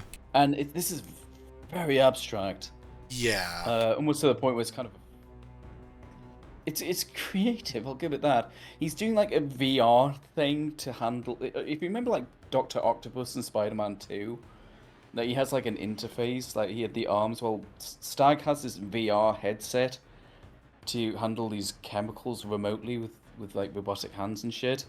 Yeah. And then I think Rex confronts him. He fucks up whatever he's doing, and then the chemicals explode, and the metamorpho compound interfaces with this VR thing, and it's kind of like, well, yeah, Golem. I get it, you know. Like I thought you meant like a golem is in the monster. I realized now you're referring to that Batman Beyond episode. Sorry, I only just got that. Yeah, his VR thing interacts with the metamorpho compound. It just makes a monster that it's like a big glob monster that has Stag's consciousness in it vaguely. Yeah, it's like It's like he's it's also pronounced dead. irrational. Like his body is basically like in a vegetative state, I think, where it's like, Yeah. but it's like it's because his consciousness is not in it; it's in the golem now. Yeah. It's interesting. So Yeah, and they obviously like that concept. yeah, like he's sort of out of control too. I remember he's not like he's not acting rationally. Like it's just this big monster that's traveling around, and it's a little King Kong esque. Like he. Oh no, he literally mentions biplanes. Oh, right, right. So, because Sapphire gets picked up by the big golem, and it's implied it's like, oh, he remembers his daughter and wants to protect her, and Oh yeah, and she thinks it's Vex, which I guess is that's kind of right. natural. Yeah, yeah. So Rex does eventually show up, and he's like, hey, I know what I can do. I can create this compound that fights the material that the golem is made out of. It Well, like yeah, I mean, well, he doesn't just make it up on the spot like that might suggest. No, Batman, I think it's Batman, is like calling over the radio, and it's like I can synthesize an antidote, and like how long would that take to make? And he's like 2 weeks. right. But Vex is just like, no, if you just tell me what's in it, I'll make it. But they also say that, yeah, but if you do that, that could kill you. I don't know why you can't just fire it at it, but I don't make the rules. It's basically a sacrifice. He like turns his body Fake. into the material in order to Yeah. basically act like a human like a virus or Yeah, or pathogen. neutralize whatever Yeah, it is. yeah. Yeah, well, whatever. Yeah, he like goes inside of the golem and like becomes the material, and it just causes the thing to die, which causes Stag back in the hospital. Like his body suddenly like wakes up and he like Starts reacts. screaming. Yeah, he starts screaming, and then I don't know if he's implied to have died there, but I don't know. It's a good moment though. I do yeah, like this. It's a very creative way to do the self-sacrifice thing. it is. Yeah. Yeah, and he makes it out So, of but it. He's the fine. way he uses powers is constantly interesting. It is for sure. That was definitely a highlight. Like one of the reasons why I like this episode is that there's just a very cool power that they give this character. And yeah, he's fine. He like forms back together or whatever, and it's like, okay, well, that's that. Yeah. That's a really good one. I like that one a lot. Yeah, that's very good. You wrote low I suppose A. my only fault with it is that it's a little bit kind of there's so much of Rex going backwards and forwards with being hostile towards Stuart and then Stag, as I said before. But Yeah. it's all right. Yeah, it wasn't the best episode. Like we wrote low A, high B, and I think it squeezed into A. I like this. yeah, Definitely some of the best action scenes. for sure. Yeah, this is definitely a highlight of action for. I like his character as well because he has this sort of super cool kind of personality without being too over the top. When you first see him, he has this kind of suave James Bond-esque vibe to him, where he's chatting up the, the stewardess or whatever. Right. Which is, I think they did that because he's cool and handsome, and then for him to become a freak is particularly traumatic. There's a lot of him breaking funny. mirrors. I remember like looking in mirrors and being like, "Oh my He god." hates mirrors. Yeah. So, but yeah, no, that was good. Yeah, I like that. All Right, right. last one, and it's a three-parter. Oh boy, Must be good. we got to end on a 3-parter, so we have an even number of episodes. So this one starts out with what they're like in the They're in space doing yeah, something. They're like they repairing. ran out of power on the javelin, so Lantern has to tow it. Oh, that's right. Yeah. They're just hanging out, and then explosion. The whole gang is here minus Batman. That's right. Yeah. He's back So in I the think tower. maybe our character appearances thing should be more of a just which leaguers are here Right. kind of Well, thing, but we might think about it for season 2. yeah. But yeah, Batman does appear though, kind He of. does. Yeah. So they're in space, and then something happens on Earth, but they're not subject to it because they're in orbit, because that's how that works. That's what's suggested. Right. Oh yeah, and the watchtower vanishes. That's But- right. Yeah. But if that's in orbit, why was that not? I don't know. Oh no, hang on. No, I got a solution. I think it's because they're all in Lantern's aura. I think that protects them from what we later find out is a time shift. So they're not time traveling, but someone's mucked around with the past and the present has changed. But they were immune because they're in Lantern's MacGuffin field. That But feels. yeah, they're like, let's get the javelin back to the watchtower. Where's it gone? Yeah. I don't. That feels like. That feels thin for me, but whatever. It doesn't really I matter. think they say that. I'm pretty sure they say that. Yeah. Because like, why would they? Why if it wouldn't just be them being in orbit? Because then the watchtower would still be there. It doesn't matter. Yeah, it It's a doesn't matter. MacGuffin. They weren't affected. Yeah. So, they go back down to Earth and are like, "Hey, the hell's happening?" And it's not Yeah. the same. It's different now. No. What's different? The Nazis won World War II. Yeah, that's Yeah. really all you have to say. There's Yeah. a lot of not swastikas around. Yep. Whenever I see that, I kind of think of General Warden's army Yeah. from Metal Slug, like like the cross or something. Yeah. I this is just one of the images here. I do like the J. Lee Planet logo. That logo, the statue of the Earth, is now a hand. It's the Earth, but it's now in like someone's clutches. Right. That's Yeah. a good kind of it's a good fascist change there. Yeah. But yeah, so yeah, you've kind of summed it up. It's I mean it's tropes been done before, like and before and since. What if the Nazis won World War Two? Mm. So we have, but it's a kid show, so you can't have actual Nazis in it. So we have, but that being I mean, said, though, we do get next. yeah. Well, Well, no, we get the Nazi in it, but I mean the imagery. I mean the right. imagery. Yeah. I don't mean nondescript guy with a toothbrush mustache.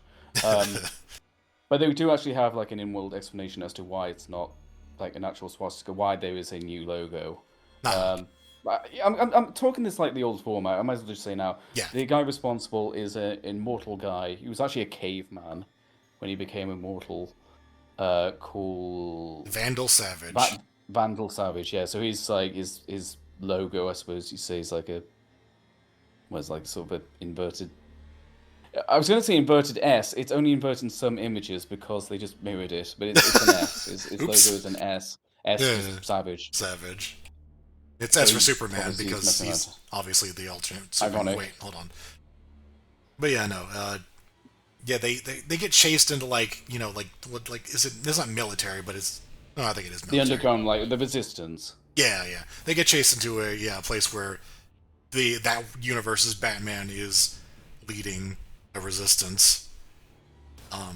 Yeah. And he's just got like a time He also machine. uses guns, by the way. This Oh Batman. yeah, So yeah. Thomas Wayne. He's not afraid to do it. I quite like that. He wasn't there, so his timeline's altered, and he's now the head of the resistance, which makes perfect sense. And his new backstory is that his parents were killed by the regime for speaking out. So I like that. Yeah. And it's also just really, yeah, as you said, they have a time machine. So Oh yeah, the part where it's like, oh, we can go back and change the past, and Batman's like, this could save my parents. And, like, I think Superman says, "I can't make any promises." right? Yeah. Just like, I don't know about that. So yeah, it's yeah. What happens is just like Savage literally just replace Hitler. They Yeah. literally have him on ice and they show it. They're just like, yeah, we got this guy. We put him on ice for reasons, and now it's Savage, and now They never he's the guy that leads us. Do you want an explanation as to why they put Hitler on ice? Well, you're not getting one because they just leave that trail hanging. Yeah. I guess maybe like they put Hitler back in charge at the end of the episode, so like the timeline reset. Yeah, it's Yeah, just I don't know. It's so weird. They put like frozen Hitler in it, and I'm like, why? And like I don't know why. They never follow up on that. well, I understand Maybe it's why, like because they did need to go say back he to wasn't killed. they have to go back to status quo because the ending for the timeline in that part is just like, hey, Savage is gone. We need a new leader. Well, we got the guy. We should probably unfreeze him. Yeah, that'd be bloody awkward. I'm But it- sorry about that. We just, it's you guy. but But that's we'll what have you back. That's what happens though. They're just like, yeah, well, we have a leader right here. It's like, but why did you? Why? Like freeze him. I think it's just Why? I know it's a fun, but it's a good image, but yeah. like it's a kind of a shocking cliffhanger, but it doesn't get into the plot. No, it's just an It's explanation not for like he why. would have died from old age. He would have still been around. Like it just have him in prison or something. I don't know, I don't but know. yeah, that's just sort of thrown in there to be like, hey, we got back to status quo. I think it's just to be shocking, if anything. Yeah, I don't There's know. also like probably one of the best episodes how they sort of flirt around censorship. Like they always just refer to him as that, like Savage refers to him as that old, like the previous fool and things like that, and that guy. So, This is man, they go into the past, and oh boy, we've already passed the best part of this three-parter. yep. This That's is gone. this is a lot of just Justice League. Most of them are fighting in a war, and it's fucking boring. It's war, Chris. It's war. War is happening. It is just war, and it is not interesting in the slightest. Like, the alternate present is there's a lot you could do with that. You could easily get a whole part out of that. No, like we're not really keeping too much track of when one starts and the other one finishes. But no, we are like, what is it, like half of part one, and we're already yeah, in World War Two. Like we've already passed the most interesting part, and it sucks. I know it's Uh, like I'm trying to remember what even happens. Wonder Woman hits the it off with war wheels, yeah, the war wheels. Like which are like from the old comics, and they're dumb. they don't make any sense. Like you see it turn, you're just like that doesn't work. That doesn't literally doesn't make any sense that a big wheel would just turn itself. It's Also, that's like the tech he brings from the future. These big wheels. Like, who cares? yeah. This three-parter. This is like back-to-back World War II era DC fan service, which I think just goes over our heads. I don't care.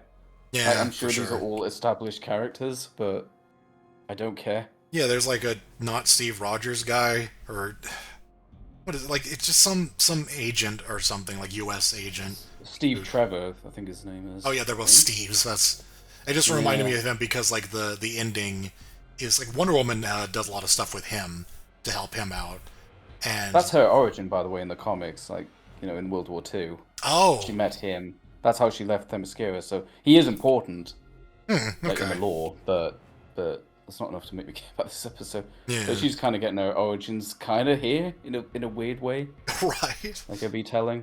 yeah, It's not bad, but yeah. I think hers is probably the best. The ending it just reminded me a lot of the Marvel movies because it's like she goes back to the present and then um, Oh yeah, meets forgot up about with that. him and like he's on his deathbed or something or he's really old and Mhm. she's like oh let's get reacquainted and it's like that's cute I guess That's alright. Kind of reminds yeah me of the Green Mile of all things. We like, oh, they're still around in the present.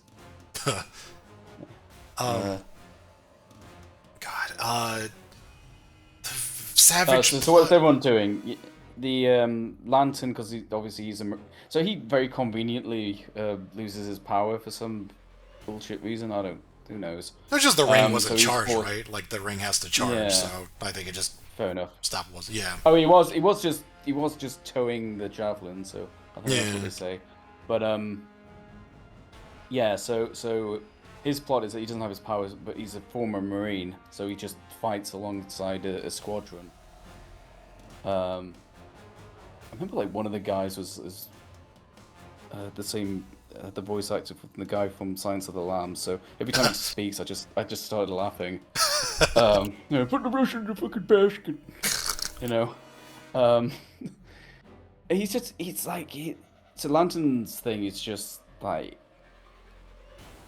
this isn't a good example, but I know in the UK we had these like little comic books all set in World War Two called I think they're called like Commando or something, just like military stories. He's just doing that the whole time. right yeah Really, just kind of these very straightforward. Like there's no real powers being shown or anything like that. It's straight laced military stuff, and then you get like Superman and who's it like? Is it Flash or Hawk Girl? But they're just like tearing shit up. It's almost comical how OP they are in Yeah, this yeah. setting. Superman, Hot Girl, and Flash apparently are just fighting. Like, there's nothing really special about it. They're just doing what they do. Um, Jean at some point, like, I wrote down in here, he just gets captured at one point, or it looks like it, like he's pretending to be captured to get information, like as a disguise Oh, as that someone was weird. else. Yeah. Yeah, like it doesn't explain it. It doesn't explain why he was there, nor does it show him getting out. So you kind of just assume that it was a ruse, but they don't. It was just sort of weird that they didn't find time to explain any of that. No. Um, We got the Black Hawks, who are like an international squadron of planes. yeah, playing the dogfighters, and Yeah. because I remember the part of the plot is like, oh, Savage has this future tech that he's going to use to destroy America. Dun dun dun. That that genuinely It's that, like where they attacking, like Dover, Brighton. No, it's America. That's just, God damn it. Even We. even me, I was just like, not fucking America. That's that place is important to the people who wrote this story. Wow. Like it felt very strange to be like, oh God, America, the United States. So Yeah, it is kind of framed in a way that's sort of like, as soon as they say like, oh, now it's a problem. Like, great, thank you. I think it's because it's like Uh, it's not just anywhere around here. It's even worse than that. It's the United States. Like, oh yes, that one's yeah. the most important. But I think no, the plot-wise, this is weird because like one of the things he's so I guess like so the use of the time machines. First of all, he knows Hitler's going to lose, so he's taken over and to correct his mistakes. no, And another thing is he's brought like there was like a bit with the laptop, but I'm not really sure how he uses it. And then he also has like jet engines, so that's how he, that's how he can make America in range of the invasion force from like France or wherever, like the occupied territories. mhm. So that's how he uses the tech there. Although there is a bit during the finale where the Black Hawks, who, as far as we can tell, just using normal propellers, managed to catch up with his fleet. I don't know how Yeah, they did that. Like they didn't have jets. like that was the entire point. Was like, oh, he's got jets. Wow, that's the big threat. And then the planes catch up to him anyway. So I don't know. Who cares? Oh, one small thing I just reminded of. Yeah. So Savage didn't go back in time himself. He sent a message to himself, so he sent the laptop back in time with critical information. So Oh yeah, yeah. if that makes any difference. That's something, I guess. I don't know. This, Yeah. I think we've basically covered everything that I want to say about this episode. It is, we were just kind of like, we were kind of worried by the end of part one, and then throughout part two and three, we were just like, oh my god, this just ended already. This is so fucking They're boring. telling like they've split all the perspectives up, so they're telling like 3 or 4 stories at once. You got Yeah. you got Steve Trevor, you got the Black Hawks, you got Jean being captured and then not captured, and you got Stuart's like marine stuff. But like none of it is particularly interesting. Like I think they were, oh, we need 3 parts to fit all this in, but I don't care about any of it. I'm sure some like comic book fans are just like, wow, it's the Black Horse, but we're just like, I don't care. I, It's not like yeah. particularly bad. It's not like Cash Scratch Fever bad or anything like that, but it's just dull. Like it doesn't do anything wrong per se, but it's just really dull. And the fact it's 3 parts, it just dragged. Yeah, yeah. It's like length. At this point, we're like the length of a movie, you know? Yes, actually, yeah. It's over an Like hour just over of an hour. just kind of meh. Just whatever. I just the entire time I just remember like this is how we're gonna end it. Huh? This is our big finale. Well, season Yeah. finale, but still. Martial Manhunter? Did I write that? I did. Martial Manhunter. I don't know if that was a shitpost or not. That could have been just a I don't typo. know either. I don't know. That'd be lost to time. Yeah. So, I think yeah, we've said everything. yeah. Didn't like that one. We wrote low C, high D. Mhm. It definitely. Oh, I never put Baby Mad on this tier list.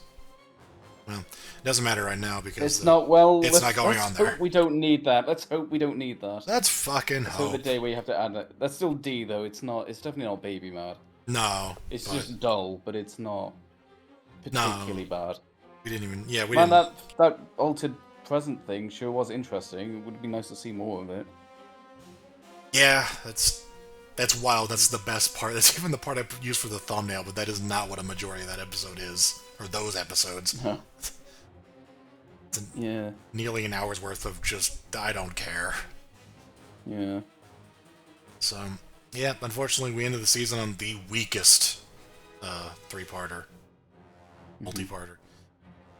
So, yeah, that's Justice League, season 1. Well, yeah. I don't want to do any big conclusion stuff because yeah, that's just the first half. I'd rather do big kind of conclusion stuff once we've done season 2. So we'll probably just end it there. But yeah, there's a nice bit of range there. I will say We've got Ness at least. I feel like at least part of the contribution to us not getting to this in a timely manner, like 3 months, is that it wasn't terribly exciting. There was a couple episodes we really enjoyed, but no, I think for the most part, I would say that this season, at the very least, is just a little. It's fine. It's safe. It's safe. Yes. They're definitely playing it very safe. They are trying to figure out how to handle these multi-character things. You even see it in the action scenes. I think I heard them say this as well. Like they're just trying to work out how to manage multiple characters, multiple protagonists in both terms of plotting and action sequences. Yep. So it's fine though. It's fine. Certainly didn't dislike it, but no. It sounds like it improves potentially. So I'm hoping so. I hope so. Hopefully, I'm not misremembering things, but I would say it probably gets more interesting.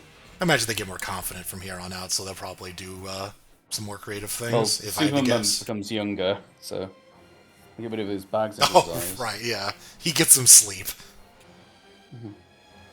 All right, we'll see when we see.